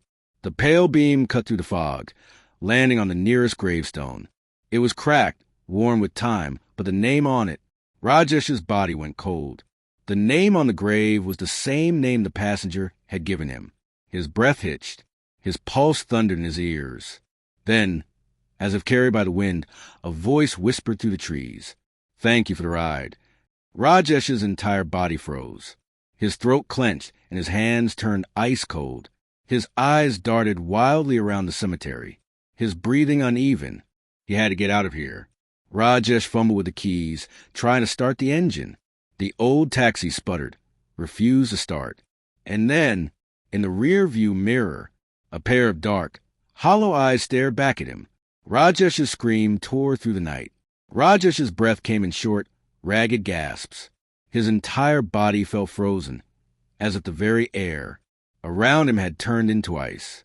His heart hammered violently against his ribs, each beat drumming the same terrifying thought into his head. This is not possible. He stared at the gravestone, his hands trembling as he brought the flashlight closer. The name carved into the stone was the same name the man had given him. But what made his stomach lurch was the date. The man had died 20 years ago. His knees nearly buckled. He took an unsteady step backward, the fog swirling around him, thick and suffocating. The night air was eerily silent, yet a strange presence lingered, pressing against the skin like unseen eyes watching from every direction. Then, from the depth of the mist, a whisper floated through the air, soft, almost gentle, but chilling in its familiarity. Thank you for the ride. Rajesh's breath hitched in his throat, his fingers numbed. His body screamed for him to run, but fear had him rooted to the ground. And then he felt it, a sudden bone-deep chill, an unnatural cold creeping over his shoulders, slithering down his spine. His instinct screamed. Something was behind him. Summoning every ounce of courage he had left, Rajesh turned. Nothing, but the mist shifted, swirling unnaturally, as if something unseen had just moved. Panic took over. He stumbled back toward the taxi, his hands shaking as he fumbled with the door handle. The metal was ice cold beneath his touch. He yanked the door open and threw himself inside, slamming it shut behind him. His chest heaved as he jammed the key into the ignition, his hands trembling so badly he could barely turn it. The old taxi sputtered, groaning in protest. Come on! The engine coughed, refused, then finally roared to life. Rajesh gripped the wheel, slamming his foot on the accelerator. The tires screeched against the gravel, kicking up dust as he sped away from the cemetery. His breath was erratic, his heart still, hammering. But relief started to trickle in. He was safe. He was getting out of here. But then, the road stretched endlessly ahead of him. He knew this road. He had driven it countless times. Yet something was wrong. The surroundings seemed unfamiliar, distorted. The fog pressed against the windows like unseen. Hands growing thicker, denser, as if trying to pull him back. And then a prickle of cold dread crawled up his neck. Something made him glance at the rear-view mirror. And that's when he saw it. His breath caught in his throat. A face, sitting in the back seat, exactly where he had been before. Unmoving, expressionless, hollow, dark eyes staring straight at him through the mirror. Rajesh's scream tore through the night. His hands jerked the wheel. The car skidded wildly, tires screeching against the gravel. His vision blurred with panic as he swerved. And then, darkness, a distant voice, muffled, blurred, familiar. Rajesh's head throbbed, a deep, pounding ache that felt like someone was hammering inside. His skull, his body was heavy, each limb sluggish and weak. He forced his eyes open. The harsh morning light stabbed through his vision, making him wince. The sterile white of a hospital ceiling swam above him. The sharp scent of antiseptic filled his nose. His breath came in slow, shallow gasps. His entire body ached, his muscles stiff, as if he had been frozen in fear for hours. "Bia, you're awake." A voice, his younger brother, Arun. Relief was evident in his tone. His wife stood beside him, worry etched into every line on her face. Rajesh blinked, his throat dry and scratchy. He tried to sit up, but his body protested, every muscle screaming in pain. What happened?" His voice was hoarse, barely above a whisper. Arun exhaled shakily. "You were found unconscious on the cemetery road. Your taxi crashed into a tree." The cemetery. Rajesh's breath hitched. The memories rushed back like a flood. The strange passenger, the fog, the gravestone, the face in the mirror. His fingers curled into the bedsheet, his knuckles turning white. He forced himself to ask the question that had been clawing at his mind. Did anyone find a man in my taxi?" Arun frowned, his expression turning confused. "Bia!" There was no one in the taxi. "Just you."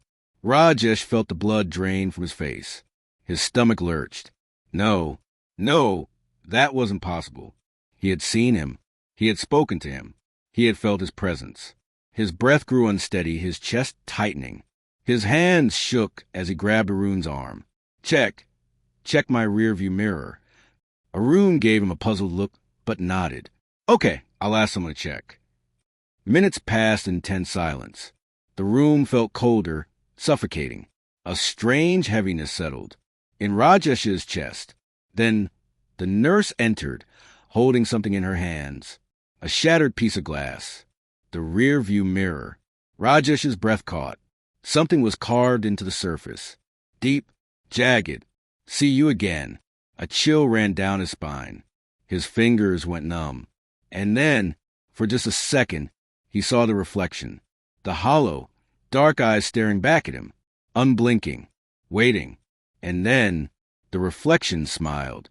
No one in the neighborhood ever talked about the house at the end of Blackwood Street. It had been empty for nearly 3 decades, its windows covered in dust, the paint peeling off its once white walls, and the front yard overgrown with wild grass. Some claimed they had seen shadows moving inside at night. Others swore they had heard whispers when they walked past it. But no one dared to go near it. That was until the Carter family moved in. Daniel and Sarah Carter had been looking for a house within their budget, and when they stumbled upon the listing for the Blackwood Street property, they couldn't believe their luck. A large Victorian house with a spacious yard, offered at a price much lower than anything else in the city. It seemed like a dream come true. The real estate agent hesitated when they inquired about it, mumbling something about the house being difficult to sell. But when they insisted, he finally agreed to showing. The moment they stepped inside, Sarah felt an odd chill run down her spine. The air was heavy, carrying a strange dampness that shouldn't have been there in a house that had been locked up for years. Dust floated in the dim light, seeping through the old curtains, and the wooden floor creaked under their footsteps. But none of that mattered to Daniel. He was too focused on the potential. A little cleaning, a fresh coat of paint. "And this place will be perfect," he had said, squeezing Sarah's hand. Their 8-year-old son, Michael, wasn't as thrilled. He clung to Sarah's side, his wide eyes scanning the dark corners of the house. "Mom, I don't like it here," he whispered. "It smells bad."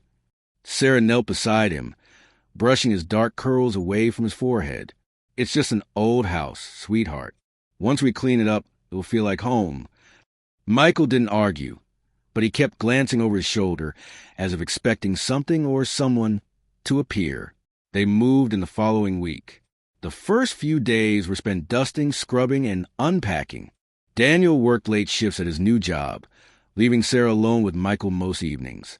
That was when the strange things began happening. At first, it was subtle. The kitchen faucet would start dripping even though Sarah was sure she had turned it off. The lights flickered, but she dismissed it as faulty wiring. Michael complained that he heard footsteps in the hallway at night, but Daniel assured him it was just the old pipes settling. Then, one night, Sarah woke up to the sound of whispering. It was faint, almost like the wind blowing through the trees, but the words were unmistakable. Soft, hushed voices, overlapping, murmuring in a language she didn't understand. She sat up, her heart pounding. Daniel was sound asleep beside her. She held her breath and listened. The whispers grew louder. Sarah turned toward the bedroom door. It was slightly open, revealing the dark hallway beyond. For a moment, she thought she saw movement, a shadow shifting against the dim light of the night. But when she blinked, it was gone. Shaking off the unease, she lay back down, telling herself it was just her imagination. The next morning, Michael refused to come out of his room. When Sarah finally coaxed him downstairs for breakfast, he wouldn't eat. His small fingers clutched the edge of the table, his face pale. "What's wrong, baby?" Sarah asked, kneeling beside him. He hesitated before whispering, "There's a lady in my room." Sarah felt a chill creep up her spine. "What do you mean?" Michael glanced toward the staircase, as if making sure no one was listening. "She stands in the corner at night. She has no eyes." Sarah swallowed hard. "Michael, that's just a bad dream. There's no lady." Michael shook his head. "She whispers to me." Sarah forced a smile, trying to keep her voice steady. "What does she say?" Michael hesitated, then murmured, "She says she wants to come inside." Sarah's stomach twisted. That night, she stayed up late, sitting in the hallway outside Michael's room. Hours passed, and nothing happened. Just as she was about to head to bed, a cold gust of air rushed past her. The hallway light flickered. Sarah's breath hitched as she turned toward Michael's door. It was open. Her heart pounded as she stepped inside. The room was empty except for Michael, fast asleep in his bed. But something felt wrong. The air was thick, suffocating. And then she saw it. In the corner, where the shadows were darkest, a shape was standing. Tall, motionless, watching. Sarah gasped, stumbling backward, her hand flying to the light switch. The moment the light flickered on, the figure was gone. The room was empty. She barely slept that night. The next day, she called Daniel at work, her voice trembling as she explained what had happened. He tried to calm her, suggesting it was just stress, but she could hear the doubt in his voice. Then the nightmares began. Sarah dreamt a woman in a tattered black dress, standing at the foot of her bed, whispering in a language she didn't understand. She would wake up drenched in sweat, her body frozen, unable to move for several minutes. Michael's behavior worsened. He refused to sleep in his room, begging to stay in Sarah and Daniel's bed. One night, as Sarah tucked him in, he suddenly grabbed her hand, his eyes wide with fear. "She's angry, Mom," he whispered. "She says we need to leave." That was the final straw. Sarah spent the entire night researching the house's history. What she found made her blood run cold. 30 years ago, a woman named Margaret Holloway had lived there, a widow. She had become reclusive after losing her husband and child in a fire. Neighbors claimed she had started speaking to someone who wasn't there, muttering in the dead of night. One evening, she was found hanging from the attic beams. Her last words, scribbled on the wall in her own blood, read, "She is in the shadows. She will not let me leave." Sarah slammed her laptop shut, bile rising in her throat. That night, she told Daniel everything. He finally agreed they needed to leave. They packed their bags, planned to stay at a hotel until they found a new place. But the house wouldn't let them go so easily. As Sarah gathered their things, a sudden, violent banging echoed through the house. The lights flickered wildly. A cold wind howled through the hallways, though every window was shut. And then Michael screamed. Sarah and Daniel ran to his room. The sight that met them was one they would never forget. Michael stood in the middle of his room, staring at the wall. The words "Don't leave" were scratched into the plaster, deep and jagged, as if carved by invisible claws. And then the whispering began again, louder this time, more urgent. Sarah grabbed Michael. Daniel yanked open the front door, and they ran. They never went back. A week later, the house was found abandoned again. The words on Michael's wall had vanished. But some nights, when the wind is still, neighbors say they can still hear whispering coming from inside. And sometimes, if you look closely, you can see a figure standing by the window, watching, waiting for someone new to move in. The Carters never spoke of what happened that night. They checked into a motel on the outskirts of town, too shaken to think clearly. Michael refused to sleep alone, clinging to Sarah every time she tried to move away. Even Daniel, always a rational one, lay awake, staring at the ceiling, his face pale in the dim light of the bedside lamp. The next morning, Sarah called a real estate agent. She didn't bother with excuses. "We're leaving the house. Sell it, burn it, I don't care. We're not going back." The agent sighed on the other end of the line. "You're not the first ones to say that." Sarah gripped the phone tighter. "Then why the hell do you keep selling it?" There was a long silence. Then, in a voice barely above a whisper, he said, "Because it always finds new owners." Sarah's stomach twisted. She hung up without another word. That night, Michael woke up screaming. Sarah and Daniel bolted upright, their hearts racing. Michael sat on the bed, his small body trembling, tears streaming down his face. "She followed us," he sobbed.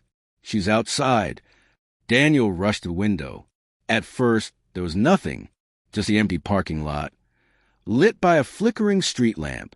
But then a movement, a figure, barely visible in the darkness. A woman in a tattered black dress. She stood motionless, her face obscured by shadows. Then, slowly, her head tilted upward, as if sensing Daniel's gaze. The light flickered again, and she was gone. Daniel stumbled backward, his breath ragged. "We need to get out of here." They left before sunrise, driving without a destination. They ended up in another state, renting a small apartment under a different name. They never mentioned Blackwood Street again. But the nightmares never stopped. Sarah would wake up gasping for air, the echoes of whispers still ringing in her ears. Michael grew quieter, his once bright eyes now dull and distant. And Daniel changed. He started staying up late, staring at the walls, as if listening to something only he could hear. Sometimes, Sarah would wake to find him standing by the window, unmoving, his eyes vacant. One night, she finally asked, "What are you looking at?" Daniel didn't answer. Instead, he whispered, "She's waiting." Sarah's blood ran cold. "Who?" Daniel slowly turned to her. "She followed us." Sarah wanted to scream, to shake him, to tell him it was all in his head. But then she saw something that made her heart stop. His shadow. It stretched unnaturally along the wall, far too long for the dim light of the lamp. And beside his shadow, another, thin, still, watching. Sarah grabbed Michael and ran. They left Daniel behind that night. She never saw him again. Years later, when she finally gathered the courage to look him up, she found an article. A man had been found in an abandoned house, sitting in a chair, staring at the wall, mouth open, eyes hollow, dead. The neighbors claimed they still heard whispers coming from inside. And sometimes, if you look close at the window, you could see two figures standing there, waiting for someone new. But Sarah's nightmare wasn't over. 3 nights after reading the article, she woke up to a soft rustling sound in her bedroom. Michael was asleep beside her, His tiny hands curled into fists. Her breath hitched. The rustling grew louder. The closet door creaked open, and in the darkness, just beyond the threshold, a pair of hollow eyes stared back. The last thing Sarah heard before the world went black was a whisper. "You shouldn't have left him." The end. The rain hammered the windshield as Mark gripped the steering wheel, his fingers tightening with each gust of wind that rocked his car. The empty highway stretched ahead, shrouded in mist and darkness, the white lane markers flashing like ghostly apparitions under his headlights. He had been driving for hours, his eyes burning from fatigue, and the storm showed no sign of letting up. Mark exhaled heavily, glancing at the dashboard clock. 2:47 a.m. The next town was about 30 minutes away. If he kept pushing forward, he could reach a motel before dawn and finally get some rest. His wipers struggled against the downpour, each pass barely clearing the windshield before another sheet of water obscured his vision. His eyelids felt heavier by the second. Just a little longer, he told himself. Just a little. A figure appeared on the roadside. Mark's pulse spiked. A woman stood there, barely visible in the torrential rain. She wore a white dress, now soaked and clinging to her thin frame. Her long, dark hair draped over her face, obscuring most of her features. She wasn't waving for help. She wasn't holding out a thumb. She simply stood there. A chill crept up Mark's spine. Who in their right mind would be out here at this hour, in this storm? He hesitated, but instinctively eased his foot off the gas, slowing the car. He rolled the window down slightly as he pulled up beside her, the cold wind carrying a scent of rain and something faintly sweet, like old perfume. "Need a ride," he called out over the roar of the rain. For a moment, she didn't move. Then, slowly, she turned her head toward him. Mark's stomach tightened. Her face was eerily pale, her eyes too large, hollow-looking in the dim light. She blinked once, then nodded. Something about her unsettled him, but he ignored the instinctual warning buzzing in his head. It was just a storm. She was probably just cold, scared, in need of help. He reached over and unlocked the door. She slid in without a word. Mark swallowed as she settled into the seat. The scent of damp fabric and that faint floral aroma filled the car. Water dripped from her dress, forming small puddles on the seat and floor. She shivered violently, wrapping her arms around herself. "You must be freezing," Mark said, adjusting the heater. "Where are you headed?" "Hollow Creek," she murmured. Her voice was barely above a whisper, yet it sent a shudder down Mark's spine. He frowned. Hollow Creek? That was odd. The town had been dying for years, most of its buildings abandoned. It was the kind of place people left, not returned to. Still, he nodded and pulled back onto the road. The car's tires splashed through puddles as they drove in silence. Occasionally, he glanced at her. She sat stiffly, her gaze locked forward. Her hands trembled in her lap. He cleared his throat, trying to break the eerie quiet. "Rough night." She turned then, too slowly. Her dark eyes met his, and for a second, Mark felt like his breath had been sucked from his lungs. There was something wrong with them, like looking into a deep, endless pit. "I just want to go home." Mark's fingers tightened around the steering wheel. Something about the way she said it, asterisk, the way her lips barely moved, the emptiness in her tone, asterisk, made his skin prickle. The rain had settled into a light drizzle by the time they reached the outskirts of Hollow Creek. The mist thickened, curling between the skeletal trees and crumbling houses. The streetlights flickered weakly, their glow barely reaching through the dense fog. Mark swallowed. The place felt dead. "Where exactly do you live?" he asked, scanning the dimly lit street. She lifted a pale hand and pointed. Mark followed her gesture to an old Victorian house at the end of the road. His stomach dropped. The place was in ruins. The windows were black, hollow, the front porch sagging under years of neglect. Weeds had overtaken the yard, pushing up through cracks in the broken pavement. The house looked abandoned. "Are you sure?" The seat beside him was empty. Mark's breath caught in his throat. He hadn't heard the door open, hadn't felt the car shift. And yet, she was gone. His hands went clammy as he turned toward the house. A shadow moved in the upstairs window. Mark's stomach twisted. A flash of lightning split the sky. And in that brief moment of brightness, he saw her, standing in the upstairs window, watching him. Mark's pulse slammed against his ribs. His hands fumbled for the gear shift, yanking it into reverse. The tires screeched against the wet pavement as he sped backward. The house vanished into the mist, but the suffocating feeling of being watched didn't leave. He didn't stop until he reached a gas station on the edge of town. The fluorescent lights inside flickered weakly, casting harsh shadows over the empty aisles. Mark stumbled through the door, his heart still hammering in his chest. The old clerk behind the counter barely looked up. "You look like you've seen a ghost." Mark swallowed, his throat dry. "I think I did." The clerk's expression darkened. "You picked up a hitchhiker, didn't you?" Mark's skin turned cold. "How did you know?" The old man exhaled, rubbing his temple. "Because you're not the first." Mark's breath hitched. "What do you mean?" The clerk's gaze was heavy. "She's been dead for 20 years.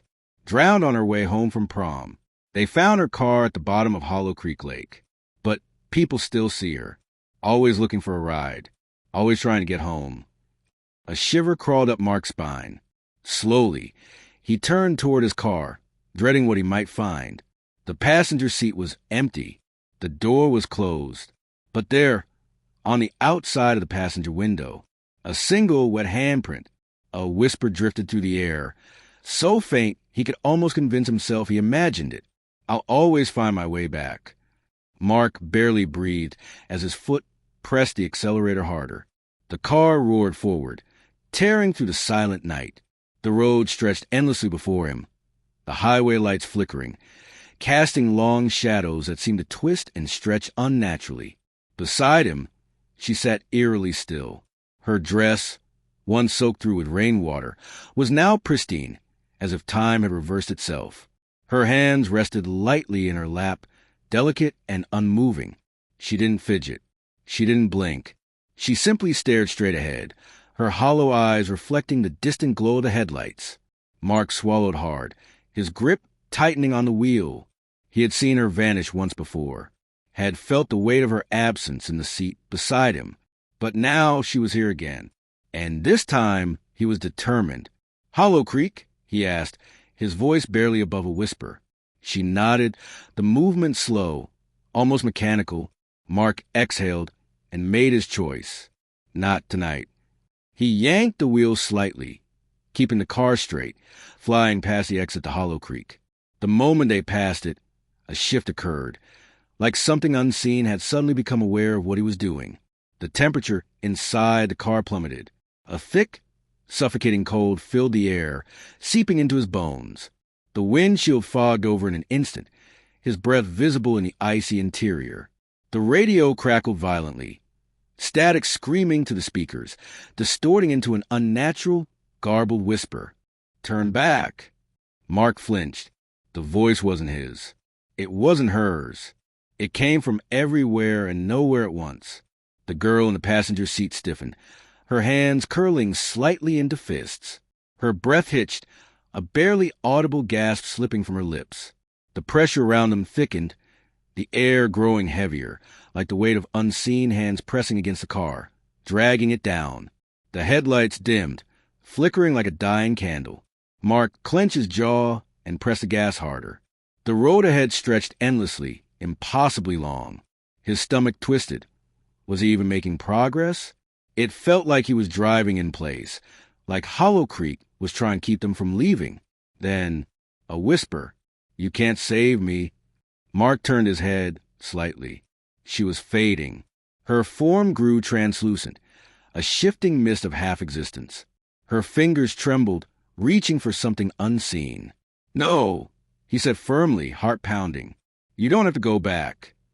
The car shook violently, as if something had grabbed it from behind, yanking it backward. The tires screeched against the asphalt.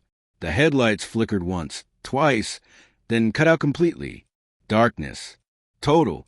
Absolute. Mark's breath came in short gasps. He couldn't see. The road was gone. The world outside the car had vanished. There was nothing but an endless, swallowing blackness stretching in all directions. And in that darkness, something moved. A shape, a shadow, It loomed just beyond the windshield, shifting, stretching unnaturally tall. Its form was amorphous, twisting in ways that hurt to look at.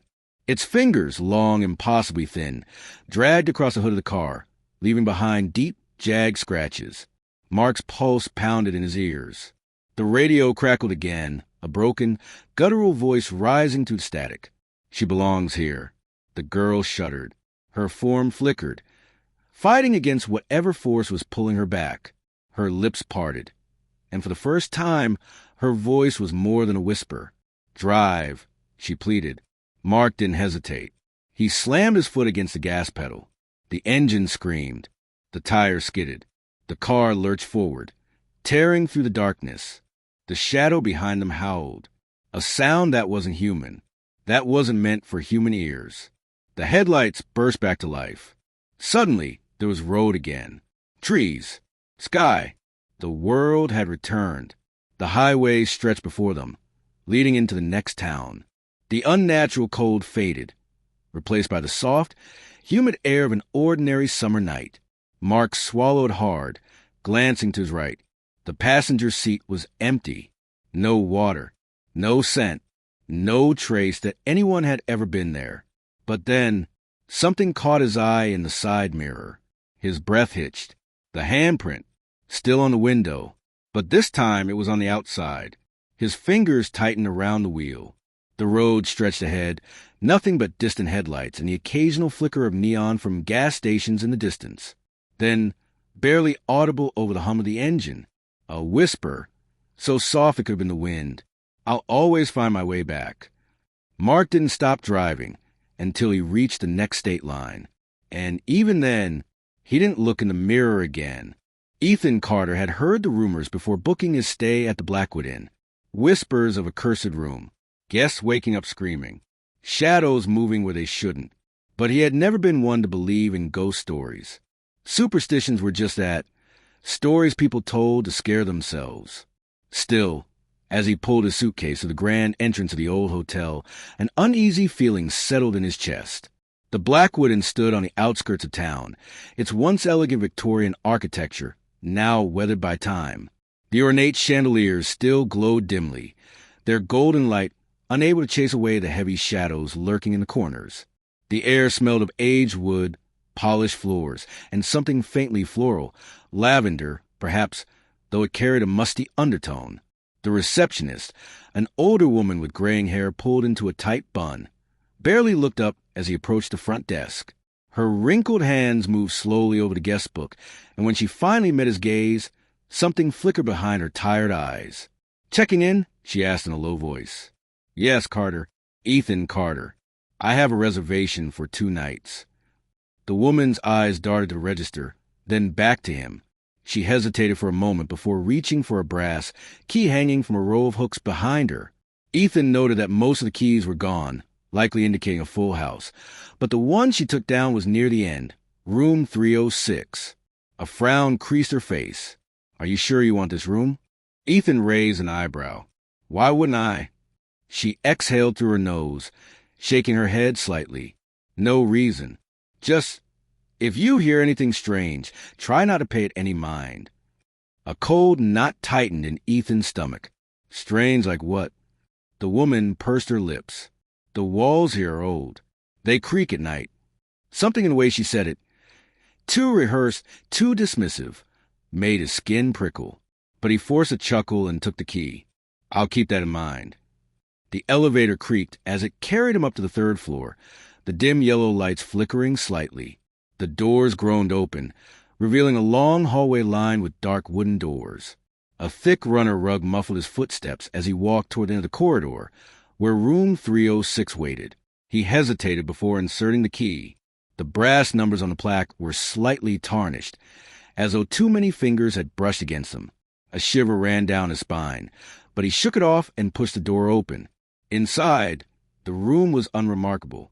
A queen-size bed with crisp white sheets, a wooden desk with an old-fashioned lamp, a small TV perched on a dresser.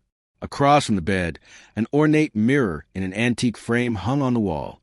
But something about the air felt wrong. It was too still, too quiet. Even the hum of the hotel's heating system seemed absent. He set his suitcase down and walked to a window, pulling back the curtains. Outside, the town's dim streetlights flickered through the mist, but beyond that, there was only darkness. Brushing off his unease, Ethan changed into his nightclothes and climbed into bed. The mattress was firm but comfortable, the blankets warm. He exhaled deeply, willing himself to relax. It was just another hotel. Nothing was going to happen. He drifted off to sleep. A sudden chill jerked him awake. The room was dark except for the faint glow of the streetlights filtering through the curtains. The air was thick and unnaturally heavy, pressing down on him like a suffocating blanket. His breath fogged slightly in the air, as if the temperature had plummeted in an instant. A sharp contrast of warmth he remembered before falling asleep. Something wasn't right. The silence wasn't normal. It wasn't the peaceful quiet of a hotel at night. It was something else entirely. A void. The kind of silence that wasn't just the absence of sound, but the suppression of it, like the entire world had stopped breathing. Even the faint hum of the air conditioner had vanished. Then out of the corner of his eye, he noticed a mirror. At first, it was subtle, just a trick of the dim light. The reflection seemed off, like the room wasn't quite the same as the one he was in. His stomach tightened. He squinted, trying to make sense of what he was seeing. The bed was there, the desk, the lamp, but something else was, too. A woman. She stood in the mirror, barely visible in the murky glow. Long, damp strands of hair clung to her face, her features half hidden in the shadows. Her skin was pale, deathly pale, as if all the life had been drained from her body, but it was her eyes that made Ethan's blood run cold. Dark, sunken, hollow, and locked onto him. Ethan tried to move, to sit up, to scream, to do anything, but his body refused to obey. His chest rose and fell in ragged, shallow gasps, his limbs frozen, as if he had been buried beneath an unseen weight. His heart pounded against his ribs, every beat a drum of sheer terror. The woman in the mirror took a slow, shuddering breath. Her lips parted. No sound came, just a silence, so deep it rang in his ears. Then a whisper, "Get out." The sound slithered through the air, a breathless, rasping murmur that sent a jagged chill down his spine. His paralysis shattered. Ethan gasped awake again, this time bolting upright. His heart pounded in his chest, a hammering rhythm that echoed in his ears. Sweat clung to his skin, his shirt damp from sheer panic. His breathing was shallow, uneven, like he had run miles without stopping. The room was silent.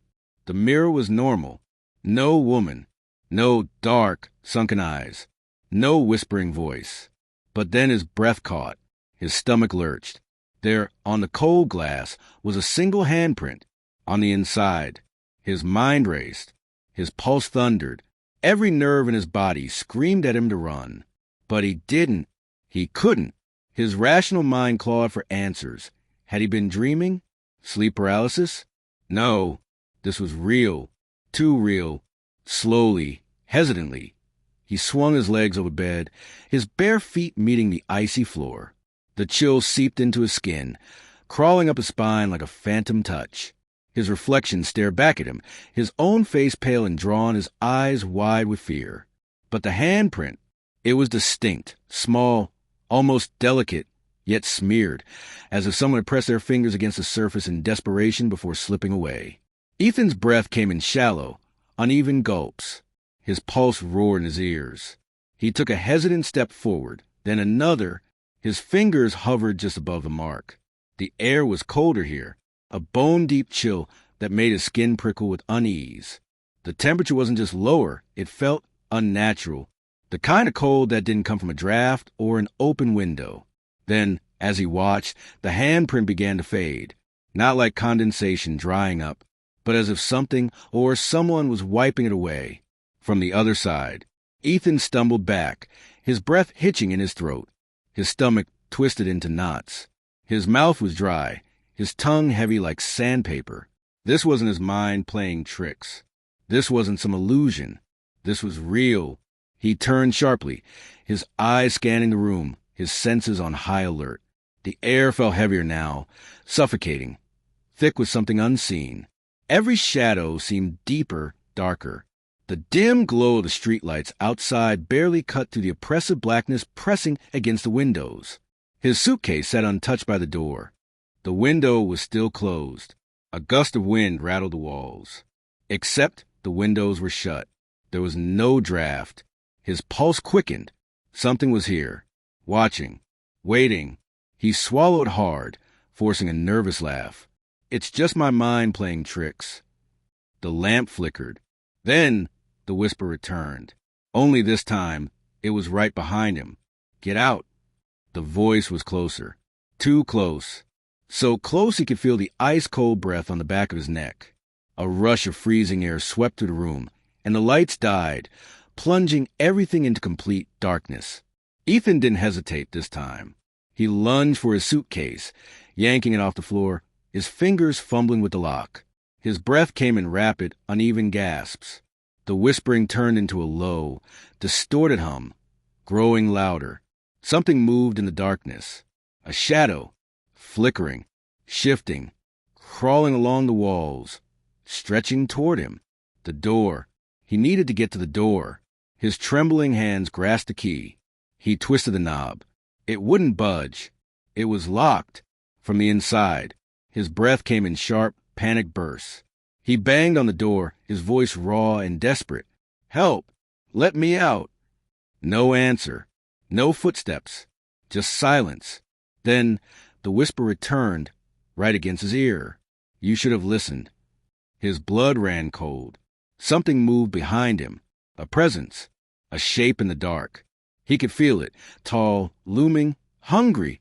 Ice-cold fingers wrapped around his throat. The touch sent a violent shudder through his body. The grip tightened. Cold, unforgiving. Stronger than anything human. Ethan tried to scream, but no sound came. His vision blurred. His lungs burned. The shadows swallowed him whole. The next morning, room 306 was empty. The bed was made. The suitcase was gone. And in the mirror, a single handprint remained, pressed against the glass, waiting for the next guest. A week later, the receptionist checked in another guest, another skeptic, another name in the register. The key to room 306 was handed over. The cycle began again. The forest was eerily silent. Not the peaceful kind of silence, but the heavy, unnatural quiet that made every breath sound too loud. The kind of silence that made the hairs on the back of your neck stand up. Jake adjusted the straps of his backpack and glanced over his shoulder. The sun was setting behind the trees, bleeding orange and purple into the sky. He had been hiking for most of the day, and his legs ached with exhaustion. But there was something else gnawing at him, a feeling like he was being watched. He shook it off and focused on setting up camp. The clearing he had chosen was perfect, just enough space for his tent, surrounded by towering pines that swayed gently in the evening breeze. He had always loved the solitude of camping alone, away from the noise of the city. No distractions, just him and the wilderness.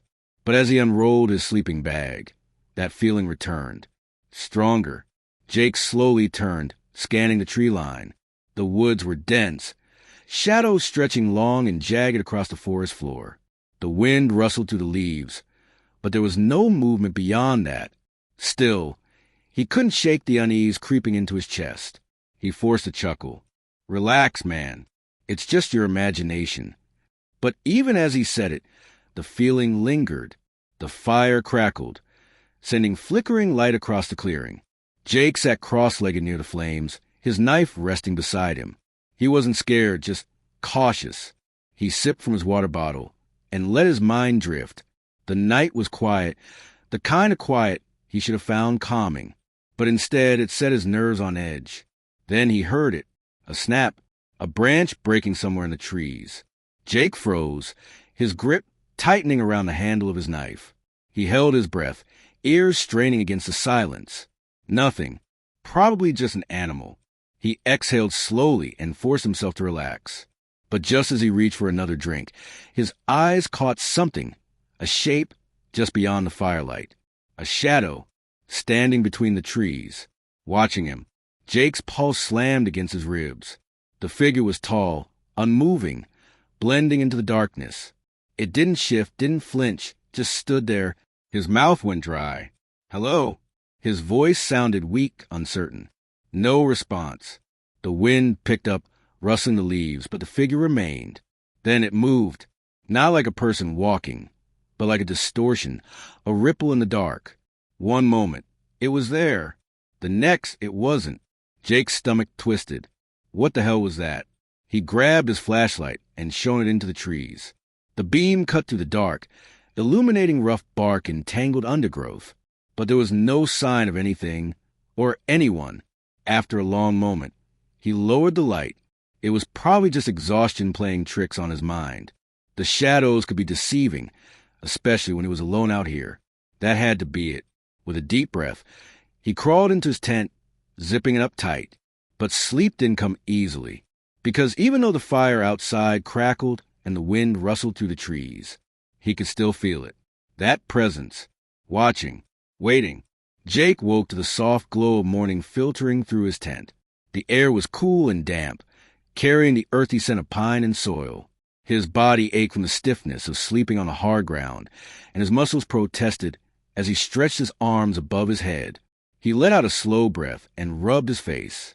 His sleep had been restless, plagued by strange dreams, shifting shadows, whispered voices, the unsettling feeling of being watched. He couldn't remember much, but the lingering unease sat heavy in his chest.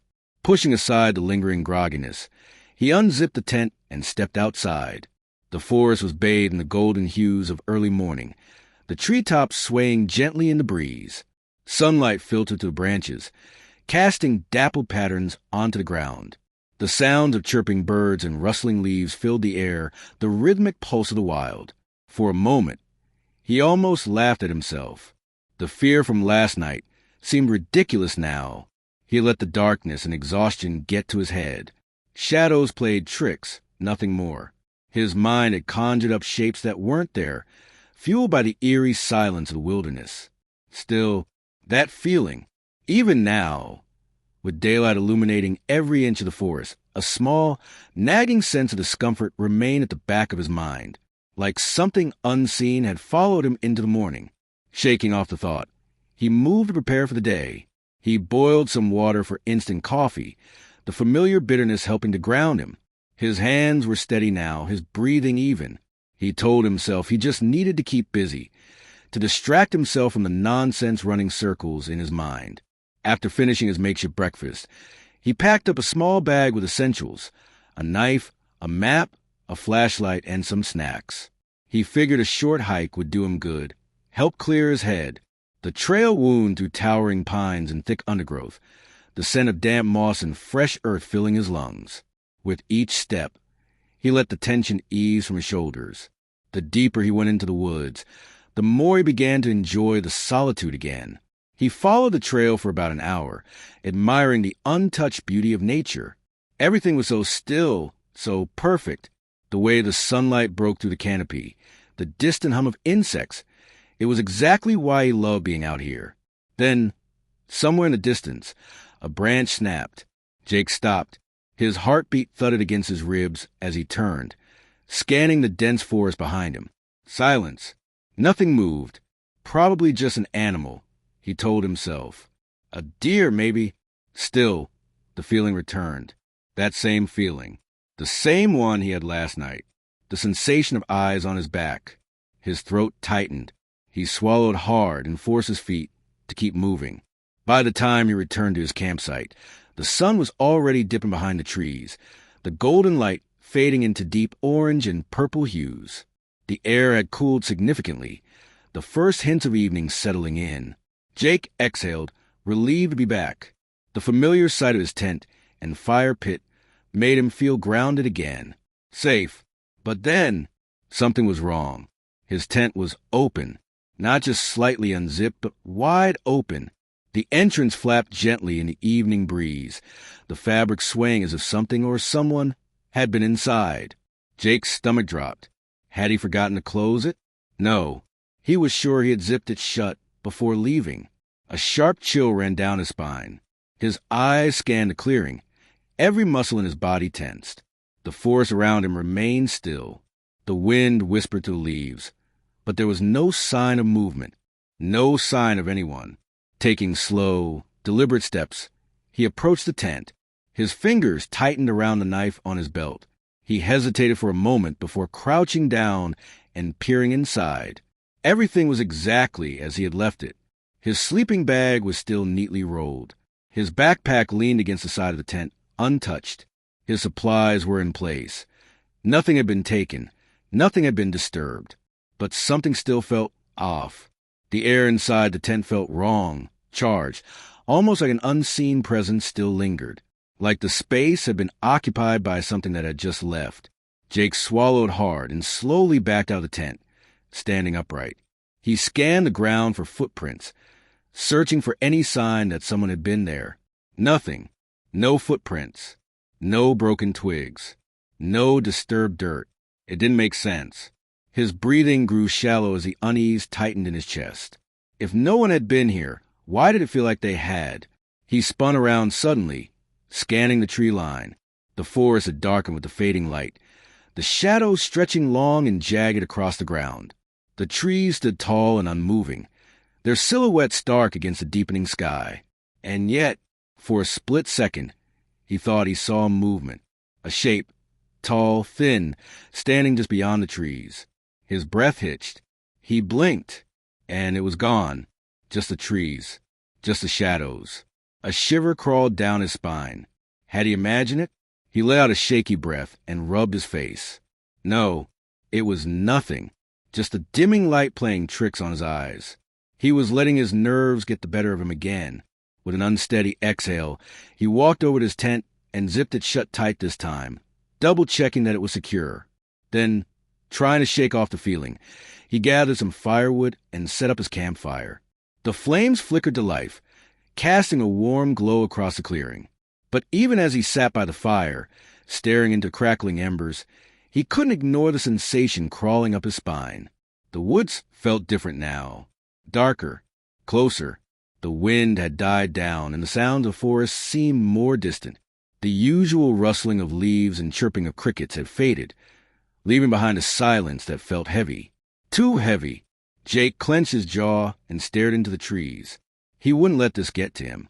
It was just paranoia, just the tricks of an overactive imagination.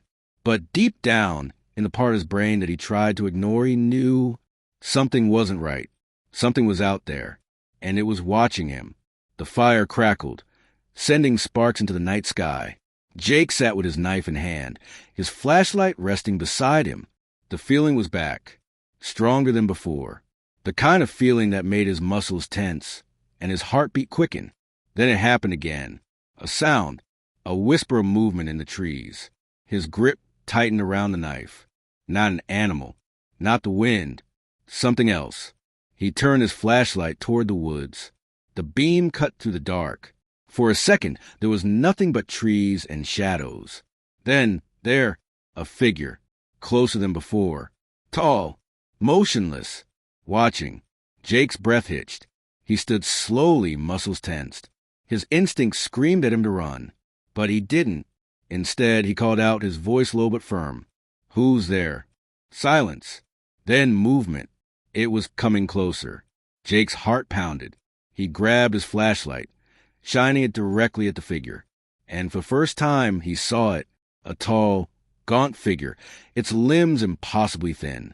Its face was obscured by the shadows, but its eyes, black, empty, endless.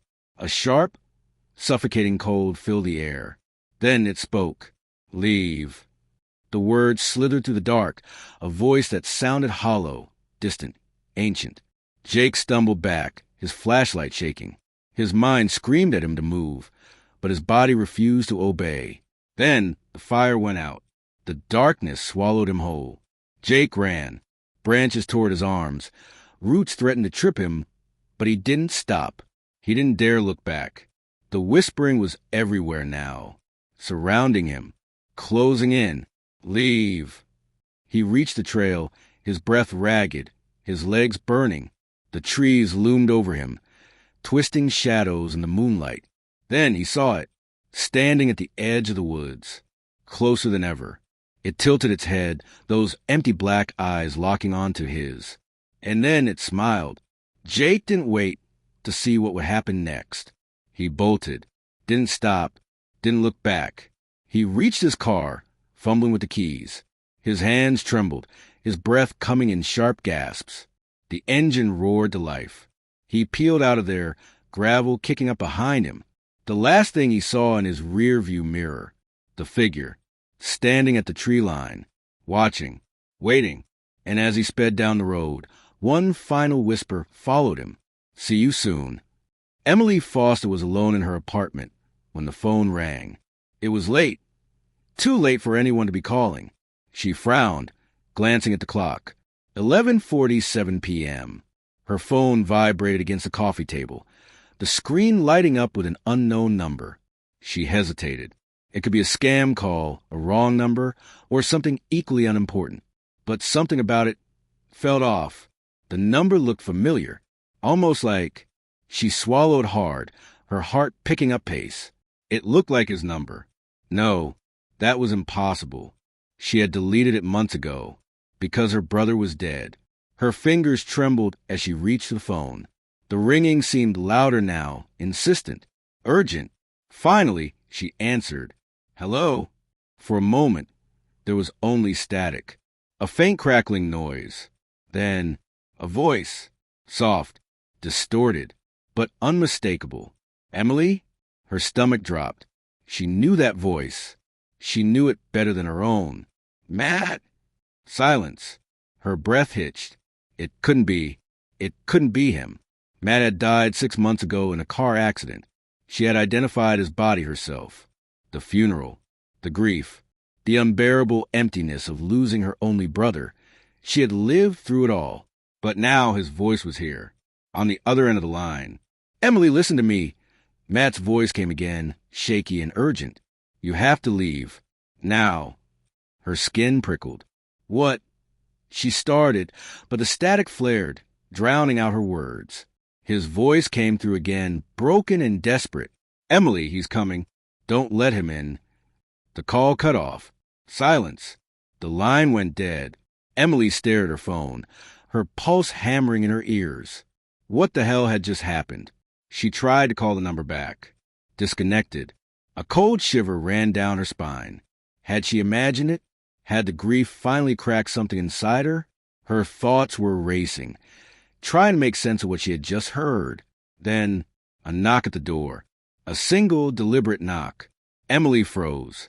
The air in her apartment suddenly felt too thick, too heavy. Slowly, she turned toward the door. Her phone slipped from her fingers, landing on the floor with a dull thud. Because beyond the door, in the dimly lit hallway, she could see a shadow. A tall, unmoving figure. Waiting. Emily's breathing came in shallow bursts, her chest rising and falling in rapid succession. She forced herself to think logically. Maybe it was a mistake, a hallucination. Maybe she was hearing things, a trick of exhaustion, grief, stress. But the shadow outside her door was real, and it hadn't moved. A heavy, suffocating stillness filled the room, pressing down on her shoulders like an invisible weight. She took a shaky step backward. Her instinct screamed at her to run. But where? She was on the 3rd floor. No fire escape. No back door. The only way out was through the very door where he stood. Her mind replayed Matt's words, each syllable cutting through her panic, like a jagged blade. "Don't let him in." Emily swallowed hard. She inched toward the peephole. Slow, careful. Every movement is deliberate. She was terrified, but she had to see.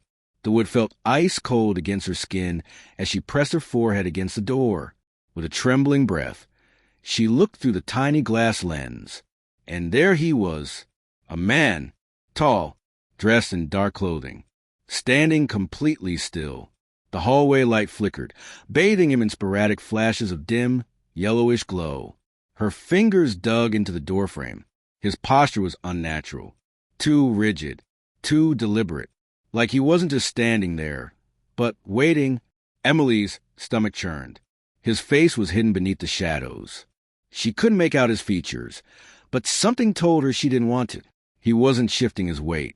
He wasn't swaying, breathing, adjusting his stance. Nothing. Like he wasn't human at all. A cold, creeping sensation ran up her spine.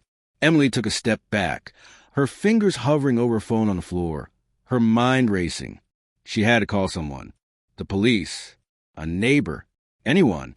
Then another knock, harder, more forceful. Boom, boom, boom. The sound exploded through the apartment, vibrating the walls. Emily gasped, stumbling backward. Her legs felt like lead, heavy and useless beneath her. She clutched her chest, trying to steady her breath, but she couldn't. Her heart pounded wildly, erratic and frantic, her body teetering on the edge of panic. She wanted to scream, wanted to run, but all she could do was stare at the door. Boom, boom, boom, louder this time, like a battering ram against the wood. Something in her gut twisted violently, sending nausea rolling through her stomach. This wasn't just some stranger. This wasn't a confused neighbor knocking on the wrong door. This was something else. A presence. Something that shouldn't be here. Emily pressed a trembling hand to her mouth, biting down on her lip to keep from sobbing. The knocking stopped. A beat of silence.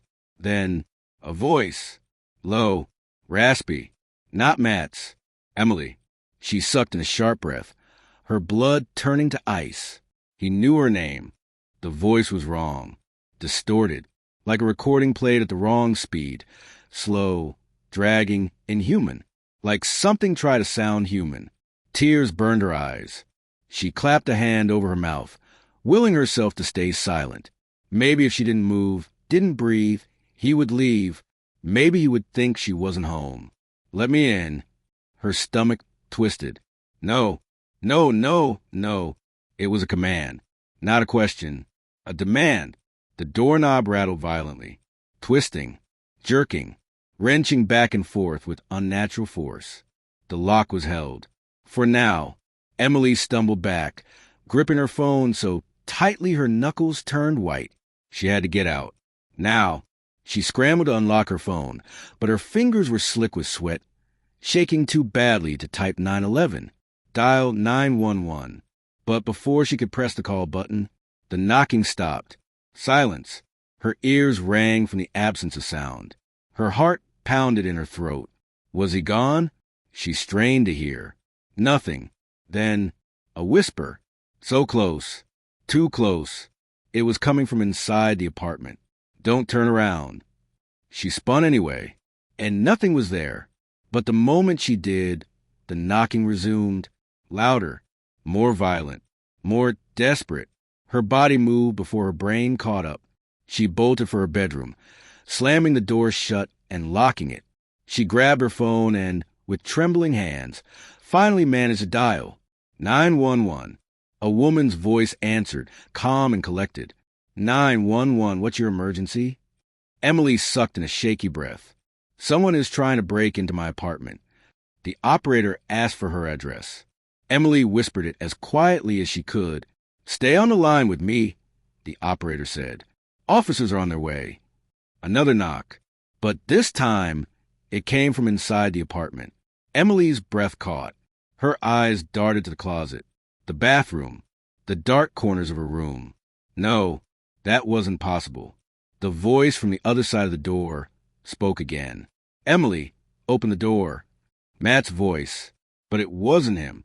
Tears spilled down her cheeks. No, no, no. Please hurry, she whispered into the phone. The knocking grew more intense, more frantic. Then it stopped, a beat of silence. And then the sound of footsteps.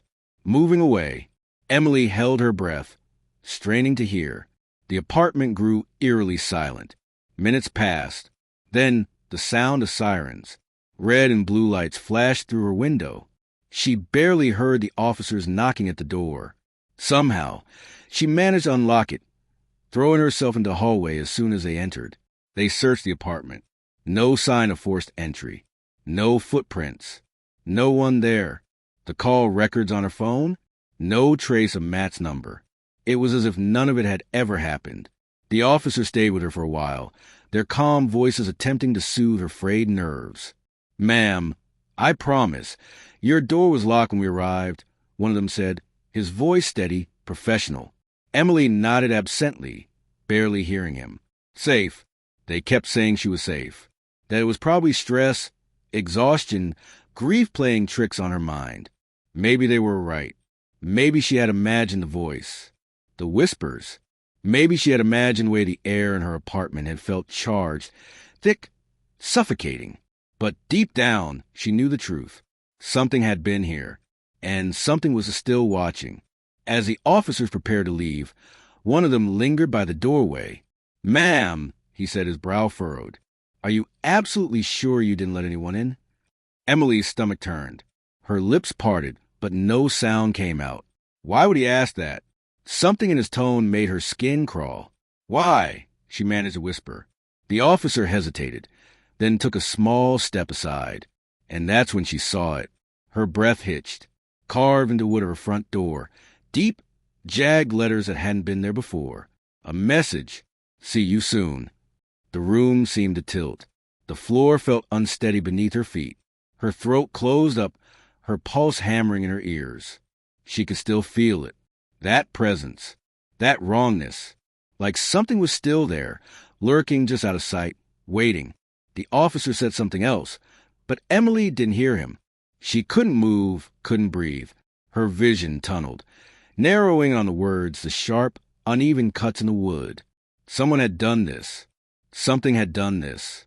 Somewhere, in the distance, a phone rang. Shrill, piercing. Emily flinched. Her phone was still on the table, screen dark. The ringing wasn't coming from her apartment. It was coming from somewhere else. It rang, and rang. The officers didn't seem to notice. She swallowed hard, her fingers curling into fists.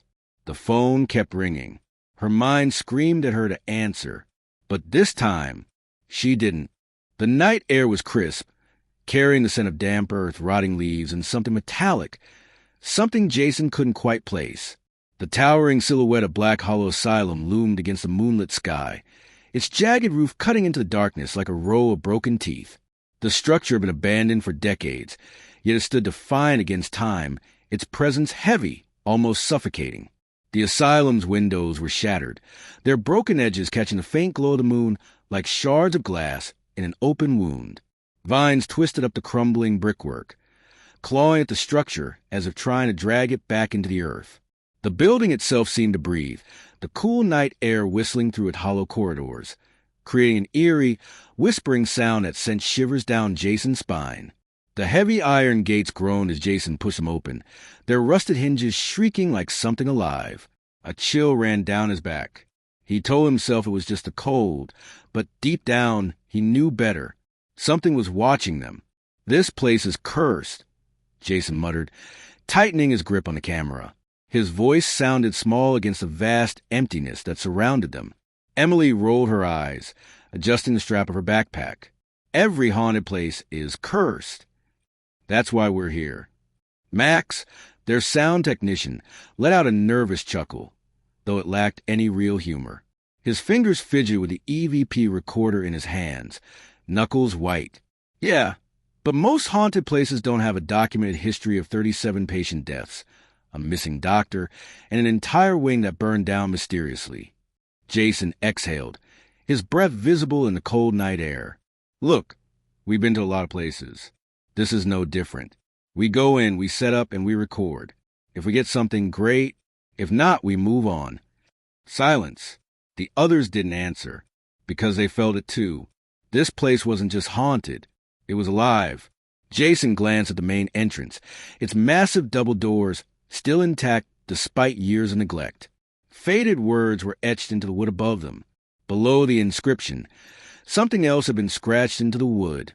Something newer, something desperate. "Don't listen to them." A gust of wind rushed past, rustling the dead leaves at their feet. Jason felt a pressure in his chest, an invisible weight settling over him. His instinct screamed at him to turn back. Instead, he adjusted his camera strap and took the first step forward. The asylum stood silent, waiting. The massive wooden doors groaned as Jason pushed them open, their rusted hinges screeching in protest. A gust of stale air rushed out, carrying with it the scent of decay, dust, and something foul, something that didn't belong to the living. The beam of their flashlights cut through the thick darkness, illuminating peeling wallpaper, rusted gurneys, and splintered furniture.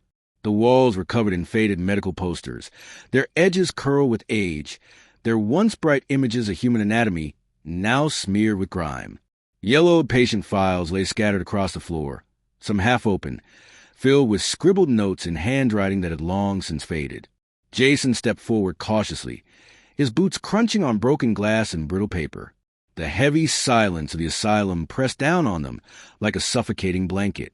"Jesus," Max muttered, sweeping his flashlight over the room. "It's like they just left." Emily, always a skeptic, let out a short breath. "Well, the place was shut down in 1968.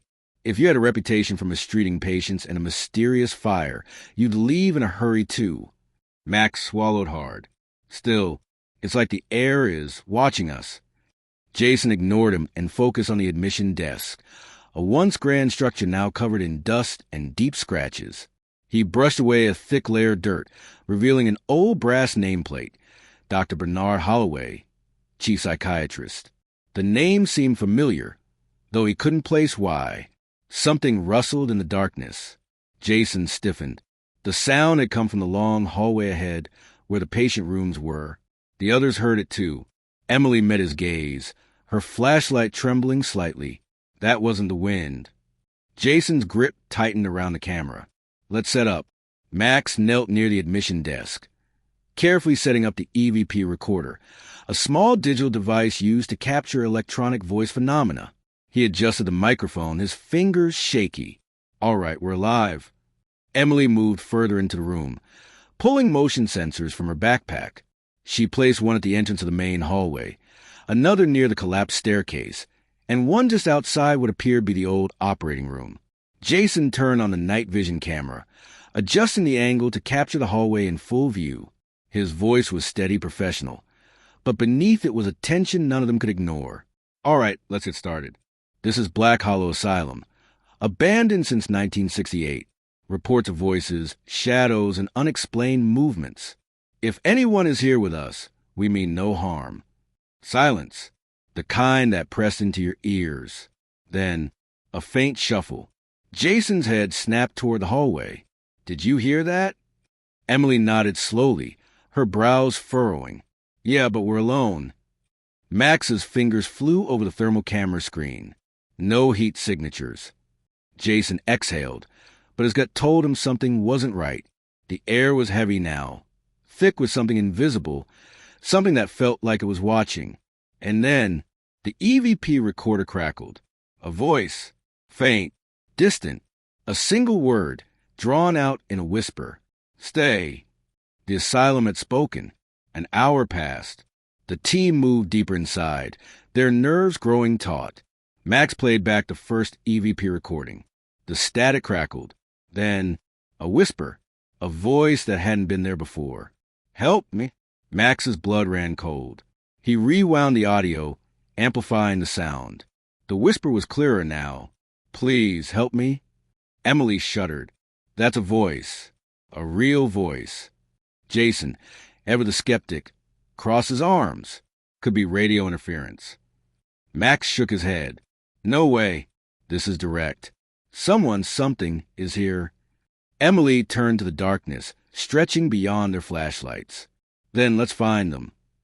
They walked deeper into the asylum. The air grew colder. Their breath fogged. The walls, once sterile white, were now stained with time or something else. Jason stopped at an old restraint room, where violent patients had been strapped to their beds. The leather straps still hung loose. The walls were covered in deep scratches. And then, bang, a door slammed down the hall. Max spun around. That wasn't the wind. They ran toward the noise, hearts pounding. The hallway was empty. Jason checked the camera. Nothing moved. Emily turned, her flashlight flickering. "Guys!" Her voice trembled. At the end of the hallway, a shadow moved. Not fast, not sudden, slow, deliberate, watching. And then, a sound that made their blood freeze. A scream. It wasn't human. It came from everywhere.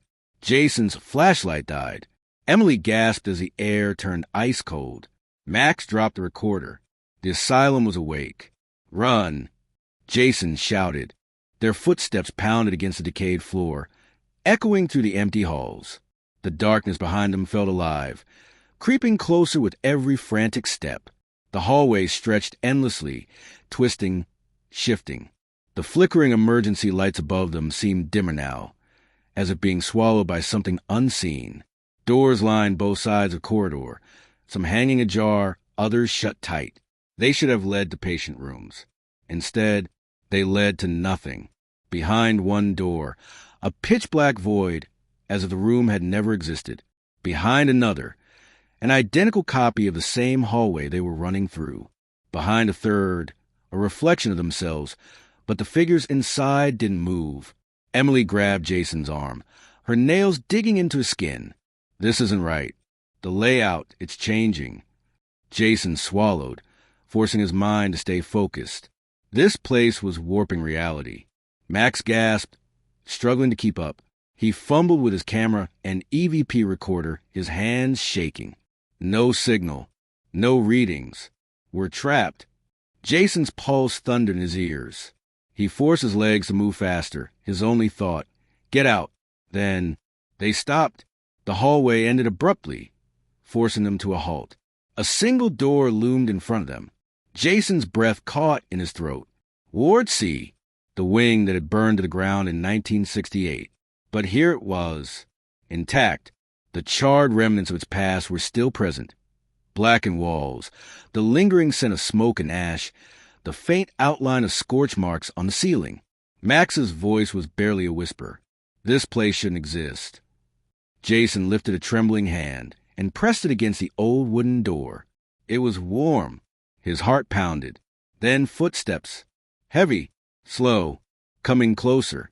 A deep, dragging sound followed, like something scraping against the floor. Jason turned, his breath coming in sharp gasps. At the end of the hallway, standing in the shadows, was a figure. Not a shadow this time. A man, or what used to be one. His skin was gray, stretched in over sharp bones, his veins darkened like burned roots beneath the flesh.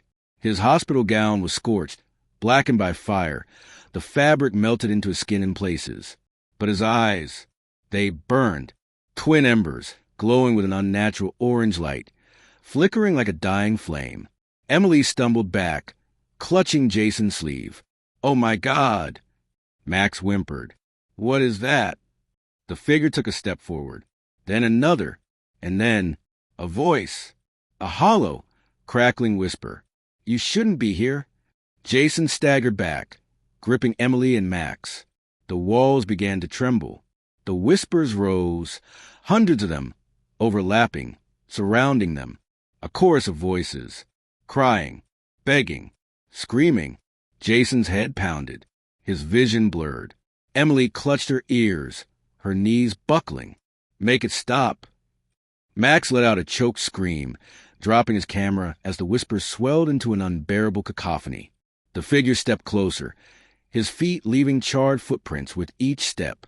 Jason knew if they stayed, they wouldn't leave alive. His instincts screamed at him. Run. Now. He grabbed Emily and Max. Go.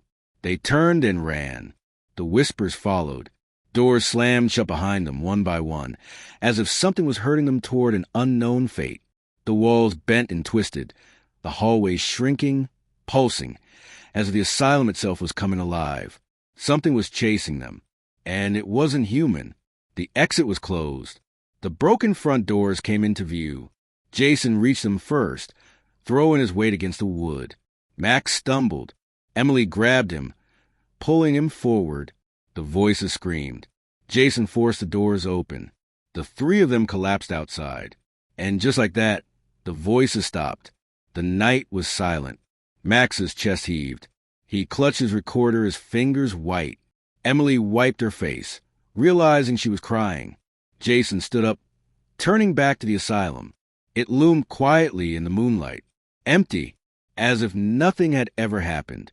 But then, Max's recorder cracked. The last EVP recording played on its own. Static. Then a voice. Clear. Unmistakable. We'll be waiting. The storm rolled in fast, sweeping across the neighborhood with a fury that rattled windows and sent tree branches scraping against the side of the house. Thick clouds swallowed the moon, casting the streets into an unnatural darkness. The wind howled, making the old house groan as if it, too, felt the storm's weight pressing against its walls. Inside, Lucy sat curled up on the living room couch, her phone resting in one hand, a thick blanket draped over her shoulders. The glow of the TV flickered across her face, casting shadows that danced along the walls. She could hear the rain hammering against the roof, a steady rhythm that filled the silence between the occasional roars of thunder. On the floor, tucked beneath their own blankets, sat the twins, Noah and Ben. Their eyes, round and unblinking, were glued to the television screen, though Lucy wasn't sure they were actually paying attention to the cartoon playing. They sat too still, their small hands gripping the fabric of their blankets, their bodies tense. Lucy checked the time on her phone. Almost 10:30 p.m. The boys' parents had said to put them to bed by 9, but with the storm rolling in, she had decided to let them stay up a little longer. Now, though it was late, "All right, guys," she said, stretching her arms. "It's bedtime. Let's get you tucked in." Neither of them moved.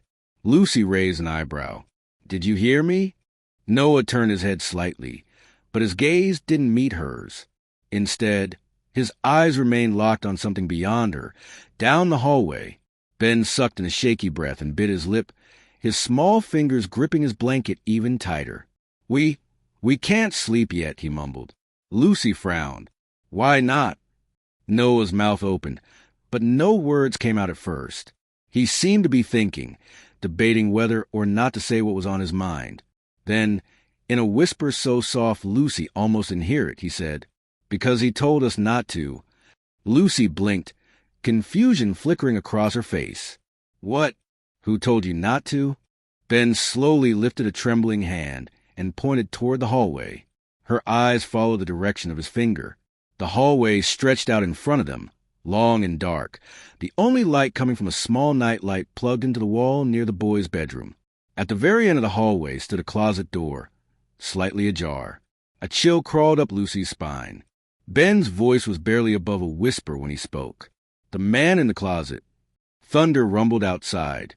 Lucy forced a smile, though her stomach twisted uncomfortably. "Guys, there's no one in your closet," she said, keeping her voice light. "It's just shadows and your imagination playing tricks on you." Ben shook his head slowly. "No, he's there. He watches us." Noah scooted closer to his brother. "He doesn't like it when we talk."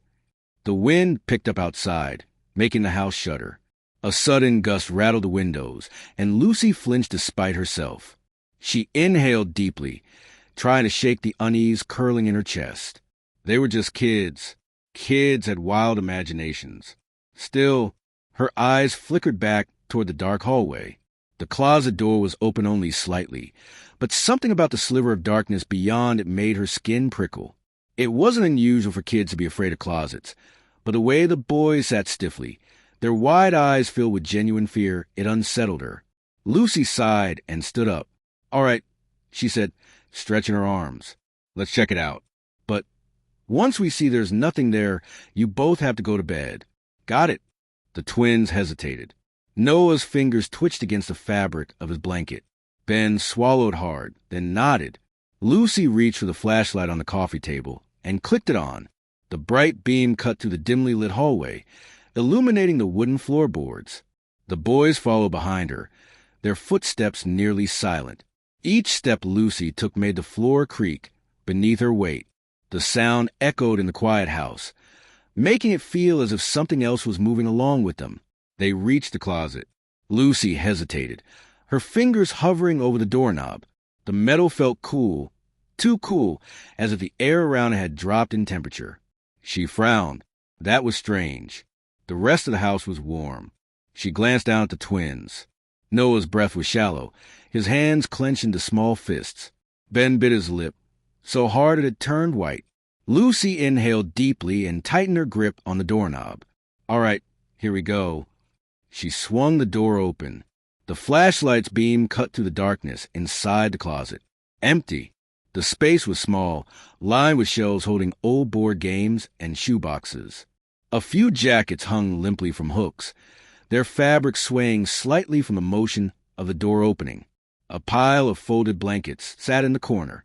Nothing unusual. Lucy turned back to the boys, raising an eyebrow. See? No one's here. Ben's lower lip quivered. Noah's face remained unreadable. He's still there, Noah mumbled. Lucy's brow furrowed. She turned back to the closet, shining a flashlight across every inch of it. Nothing but old blankets, jackets, and dust. She exhaled sharply. Listen, I promise you, there's nothing in here. I'll shut the door and it'll stay shut all night, okay? The twins didn't reply. Lucy knelt down in front of them, her voice softer. You don't have to be scared. I'm right outside. Nothing's going to happen. Ben hesitated before nodding slowly. Noah, after a long pause, did the same. Lucy ruffled their hair and led them to bed, tucking them under their covers. As she pulled their bedroom door shut behind her, she heard Noah whisper, "He doesn't like you." Lucy's breath caught in her throat. Her hand froze on the doorknob. She waited. Silence, shaking off the lingering unease. She turned and walked back to the living room. As she settled onto the couch, she cast one last glance down the hallway. The closet door had moved. It wasn't wide open, but it was no longer fully shut. A small gap remained, just enough for something to watch. The hallway light spilled into the closet, illuminating the small, cluttered space. Dust floated lazily in the air, disturbed by the movement of the door. The walls were lined with shelves filled with old board games, forgotten toys, and shoeboxes that looked like they hadn't been touched in years. A few jackets hung limply on the metal rod above, their sleeves swaying slightly from the shifting air. In the corner, a pile of old blankets sat in a heap, untouched. Empty. Lucy let out a slow breath and turned back to the twins. "See," she said, forcing a lightness into her voice. "No one's here." Noah didn't look convinced, his lips pressed into a thin line, his eyes flicking from Lucy to the closet and back again. Ben was trembling, his small hands curled into fists at his sides. Noah was the first to speak. "He's still there," he mumbled. His voice was so quiet. Lucy almost missed it over the distant rumble of thunder outside. "You just can't see him." Lucy shivered. The air inside the closet felt different, heavier, thicker. The smell of dust and fabric softener should have been familiar, comforting even, but instead it seemed stale, stagnant, wrong. It was as if the space had been untouched for decades, yet she knew the boys' parents had organized it just a few weeks ago. She swallowed against the unease curling in her stomach. "There's no one there," she reassured, kneeling in front of them. "Listen, I promise you, no one is in the closet. The door will stay shut, and I'll be right outside, okay?"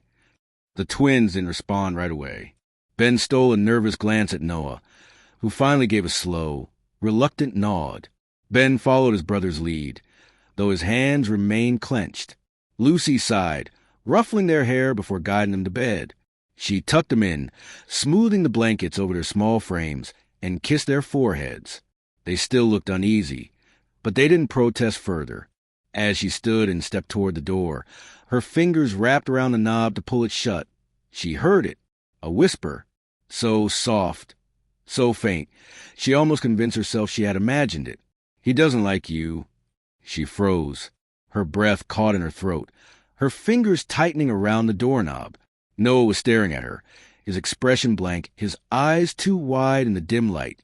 The room suddenly felt colder. A gust of wind howled outside, rattling the windows. Lucy forced a small laugh, though her voice felt weak in her own ears. "I'm sure he will get over it." She closed the door gently behind her, but as she walked back down the hall, a gnawing unease clung to her, sinking deep into her bones. Lucy sat back down on the couch, pulling her blanket tightly around her. The warmth did little to stop the creeping sensation along her skin. The storm outside had worsened, rain hammering against the roof like desperate fingers clawing to get in. Wind howled through the trees, their branches scraping against the house with an eerie, rhythmic sound. She unlocked her phone and checked her messages. Nothing. Not from the boys' parents. Not from her friends. A strange, suffocating silence settled over the house. The television was still on, but the volume had lowered, the screen flickering with the last remnants of an old cartoon. It wasn't enough to drown out the unsettling quiet pressing in around her. Then, a soft creak. Her head snapped up. The sound had come from the hallway. Lucy's pulse quickened. It was probably just the house settling. Old houses did that. The wind outside was strong. It was nothing. She swallowed and turned back to her phone, tapping absent-mindedly at the screen. Then came another sound. Not with creaking. Not the wind. A breath. Slow. Shuddering. Right outside the twins' door. Lucy sat frozen, her entire body locked in place. Her ears strained, her own breath caught in her throat. It had been faint, but she knew what she heard. Someone exhaling, low and heavy. The air in the living room suddenly felt thick, pressing against her chest. Her fingers dug into the fabric of her blanket. She turned her head, eyes locked on the dark hallway. Nothing moved. The night light near the boys' room glowed dimly, barely pushing back the shadows. The closet door, she reassured herself, was closed. Right? Lightning flashed outside, illuminating the house for a brief moment. The shadows on the walls stretched and shifted, bending unnaturally. And for a second, just a second, she thought she saw something. Tall, motionless, standing just beyond the hallway's edge. Lucy's heart pounded against her ribs. She forced herself to her feet, her legs moving before her mind could process the decision. Each step felt heavy, deliberate, as if the air around her was thickening, pushing back against her movements. Her fingers trembled as she reached for the hallway light switch. The bulb flickered. Then, darkness. The light went out. Lucy sucked in a sharp breath. The storm outside raged, lightning illuminating the house in brief flashes. For the second time, she saw something shift in the darkness. Something that hadn't been there before. Something too tall to be the twins. Her hands clenched into fists. "It's nothing," she whispered to herself. "Just shadows. Just a storm." Steeling herself, she took a cautious step forward. The floor was cold beneath her bare feet. She exhaled slowly, forcing her breath to steady. Then, a soft click echoed in the silence. Lucy's stomach dropped. Her gaze snapped to the end of the hall. The closet door. It was open, not just a crack. Wide open. The jackets inside swayed slightly, as if something had just moved past them. The air in the hallway felt colder than before. Heavy, pressing. The shadows inside the closet stretched unnaturally, curling at the edges like fingers reaching outward. Lucy's breath hitched in her throat. A whisper slithered through the dark. Low, hoarse, not a child's voice. "Not yet." Lucy stumbled back, her hand slapping against the wall as she gasped. The words had been right beside her, near her ear, but the hallway was empty. She turned sharply, expecting. What? A figure? A shadow? Something to confirm the icy dread coiling in her gut? There was nothing. The closet door remained open, its darkness yawning, waiting. Lucy's breathing was shallow, her pulse roaring in her ears. She had to close it. She had to. Forcing her legs to move, she took a hesitant step forward, then another. The air thickened. Another step. The hallway felt longer now, stretched unnaturally, the door growing farther away instead of closer. She could hear something inside, something shifting, something breathing. Lucy reached for the door. Then, just before she could touch it, the door slammed shut on its own.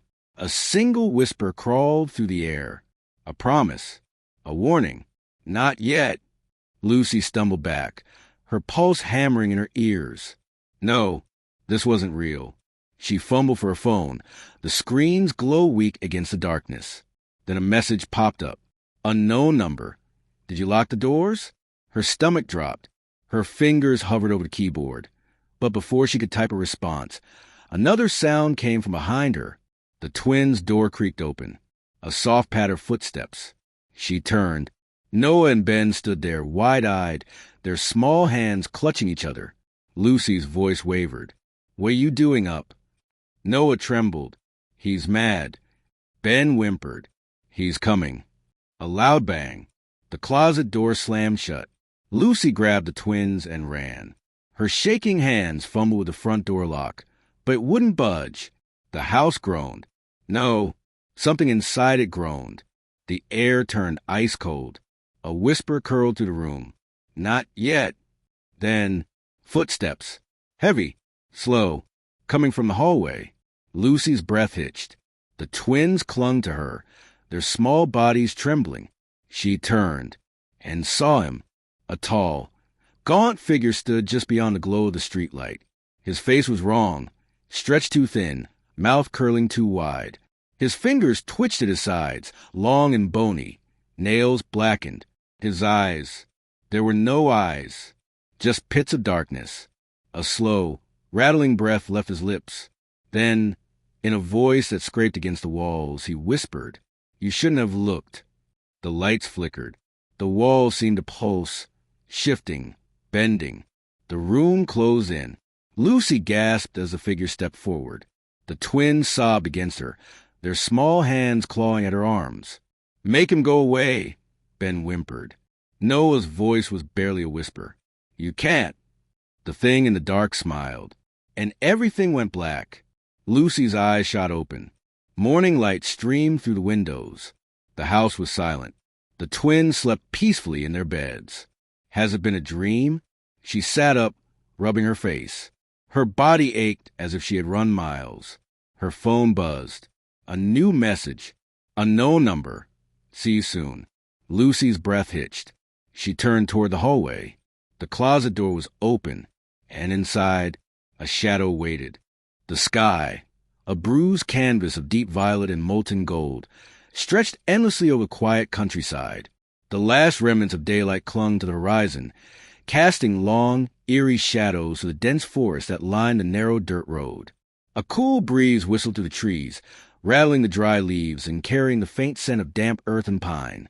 Sam, Mia, Josh, and Riley walked together, their voices breaking the stillness of the evening. They had taken this path countless times before. It was their shortcut home, a well-worn trail cutting through the woods. Tonight, however, something about the journey felt different. The air was heavier, almost electric, as if the trees were holding their breath. Josh sighed loudly, dragging his sneakers through the loose dirt. "This shortcut's a joke," he grumbled. "Your secret way is just more walking, Sam." Sam smirked, unfazed. "Trust me, it's faster." Mia crossed her arms, unimpressed. "You said that half an hour ago." Riley, who had been trailing slightly behind the group, barely heard them. His gaze was fixed on the tree lean, where the darkness thickened unnaturally. The trees swayed gently, yet the rustling leaves carried no real sound.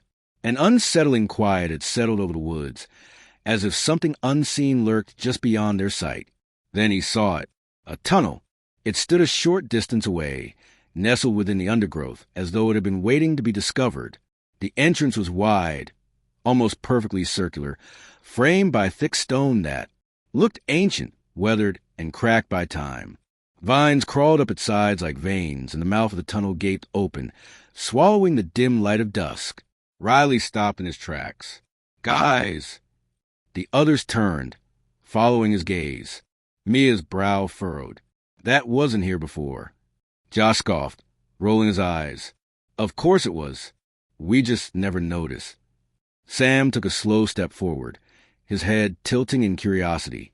"It's weird, though. No signs, no markings, just a tunnel in the middle of nowhere." Riley's stomach twisted. "It feels wrong." Josh grinned, his usual bravado kicking in. Only one way to find out. Stepping inside was like entering another world. The first thing Riley noticed was the air, thick, stagnant, clinging to his skin like a damp shroud. It smelled of old earth and something faintly metallic, a scent that sent an uneasy shiver down his spine. Their footsteps echoed eerily against the stone floor, the sound stretching unnaturally down the passage. The tunnel's walls were rough, made of uneven bricks that jutted out at odd angles, like bones pressing through thin skin. The deeper they moved, the more the darkness thickened, swallowing the edges of their vision. Josh flicked on his flashlight, and the narrow beam cut through the void. The tunnel extended far beyond what should have been possible, An impossibly long corridor stretching endlessly ahead. No curves. No breaks. Just darkness. "This is awesome," Sam whispered, his voice barely above a breath. Mia shivered, rubbing her arms. "It's colder here." Riley hesitated before reaching out to touch the wall. It was dry. Too dry for a place that felt so damp. He swallowed hard. Something's not right. Josh, oblivious to the growing tension, walked ahead with an easy confidence. He whistled, the sound bouncing around him before twisting into something unnatural, distorted, stretched, warped. Mia flinched. "Let's not go too far." Josh smirked, scared. Mia scowled but didn't answer. Then, a whisper, soft, almost a sigh. They all froze. Riley's breath caught in his throat. "Did you hear that?" No one answered. Josh lifted his flashlight, sweeping the beam ahead. The tunnel remained the same, endless, empty, wrong. The silence pressed against them, heavier now. Mia grabbed Sam's sleeve. "We should go back." Josh chuckled, but there was a nervous edge to it. "Come on, it's just a tunnel. Probably just the wind." Riley wasn't convinced. His heartbeat pounded his ears. Then, something moved. At the very edge of the flashlight's reach, just beyond the visible light, stood a figure. Still, watching. For a moment, none of them moved. The figure stood motionless, a silhouette barely distinguishable from the darkness itself. It had no features, no details, just a vague, human-like outline that seemed to pulse with the shifting shadows. Riley tried to speak, but his voice stuck in his throat. The flashlight flickered. The figure was gone. "Did you see that?" Riley rasped, his skin crawling. Mia clutched his arm, her grip ice cold. "See what?" Josh swung the flashlight wildly. "Dude, there's nothing there," but Riley knew what he had seen. A gust of air brushed past him, carrying a stronger wave of that strange metallic scent. The tunnel suddenly felt too small, as if the walls were pressing inward. Mia took a shaky step back. "We're leaving?" Sam nodded. "Yeah, let's go." Josh sighed but didn't argue. "Fine. Whatever." They turned and stopped. The exit was gone. The tunnel stretched behind them, just as endlessly as it had ahead. Mia's breathing turned shallow. No, we didn't walk that far." Josh tightened his jaw. "We must have taken a turn." Riley shook his head. There weren't any turns. Silence. Then, a whisper. "Close. Too close." Mia spun around, eyes wide. "Who said that?" Nobody answered. Josh's knuckles whitened around the flashlight. "We keep moving. One direction." They walked faster, their footsteps an unnatural echo in the too quiet space. Riley's skin prickled with every step. The air thickened, pressing against him like unseen hands. Then, Josh stopped. "What is it?" Mia whispered. Josh lifted his flashlight. Another tunnel had appeared, branching off to the right. Riley's stomach twisted. That wasn't there before. Mia grabbed his sleeve. "I don't like this." Neither did he. Josh, however, grinned. "We gotta check it out." Riley grabbed his arm. "No, we don't." Josh yanked free. "Come on. What's the worst that could happen?" The tunnel waited. Black, silent, and breathing. Something in the darkness shifted. Mia took a step back. "We go back. Now." Josh turned toward her, rolling his eyes. Then the light flickered, and the walls moved. Not a trick of the eyes. Not an illusion. The bricks rippled like water. The tunnel exhaled. Then the lights went out. Mia screamed. Riley grabbed blindly, but there was nothing. Only space where his friends had been. A rush of cold air swept through him, stealing the breath from his lungs. The darkness was alive, curling around him like fingers. A whisper in his ear. Low, amused. Run. He did. Or at least, he thought he did. Because when the light returned, Josh was gone. The second tunnel was narrower, colder. Their footsteps barely echoed now, swallowed by the thick silence pressing on all sides. The walls were damp, and the air had a strange metallic scent like rust or blood. Mia's hand trembled in Riley's. Josh, slow down. Josh didn't. He was ahead now, his flashlight bouncing off the slick stone walls. His steps were eager, careless. The deeper they went, the heavier the air became, pressing down on their chests like an unseen weight. Then, a sound, faint, a slow, dragging noise, like something heavy being pulled across the ground. Josh stopped. The flashlight flickered again. Then I went out. Darkness swallowed them whole. Mia gasped. Riley fumbled for his phone, his fingers shaking. Josh! Silence. Then a single sound. A footstep. Not theirs. Sam cursed under his breath. Turn the light back on. Josh's voice came, shaky now. I'm trying. His breaths were shallow, uneven. Then, a breath. Right behind them. Soft. Slow.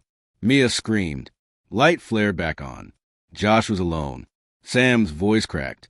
Where's Riley? The tunnel was empty. No Riley. No footsteps. Just silence. Mia's breathing came fast, ragged. He was right here. Her voice was barely above a whisper, but it echoed down the passage, stretching unnaturally into the darkness. Josh swallowed hard. Maybe he ran back? Mia shook her head violently. Riley wouldn't just. Then something new. A door. Old. Wooden. Standing in the wall where there had been nothing before. The wood was cracked and warped with age, its surface covered in deep scratches, as if someone had tried to claw its way in. Or out. Josh raised his flashlight. Scratched into the surface, barely visible, were words. Do not open. Mia's voice trembled. We have to. Josh hesitated, his fingers tightening around the flashlight. Sam shook his head. This is a bad idea. But Mia was already stepping forward. Slowly, she reached for the handle. The brass knob was ice cold under her fingers. She turned it. The door creaked open. Beyond it, darkness. Deep, endless.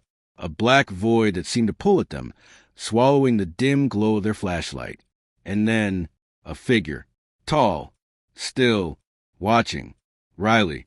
Except, his eyes were wrong. Wide. Unblinking. Too dark. They didn't reflect the light. They absorbed it. Mia's breath caught. She stepped back, her pulse hammering in her ears. That's not him. Riley smiled. Not with his lips. With his teeth. Too many teeth. The door slammed shut. Riley was gone. Mia choked on a sob. Josh stumbled back, dragging Sam with him. The tunnel trembled. The air vibrated, an unnatural hum filling the space. Then, everything went black. Sunlight. Warm. Soft. Mia gasped, her eyes flying open. She was lying on her back, staring up at the sky. The trees swayed overhead, their leaves rustling in the breeze. The dirt road stretched behind them, untouched. Josh groaned, rubbing his head. What the hell just happened? His voice was thick with confusion. Sam sat beside him, eyes wild. Where's Riley? They turned. The tunnel was gone. No entrance. No stone archway. Just trees and silence. Mia's hand shook. No. No, no, no. She scrambled to her feet, spinning in circles, searching, calling his name. Nothing. Josh paled. He was right there. We. Sam grabbed his arm, his voice urgent. We need to go. Mia's breath came in shudders. We can't just leave. Josh's voice was hollow. We already did. The wind shifted. A whisper. Soft. Familiar. Riley's voice. I never left.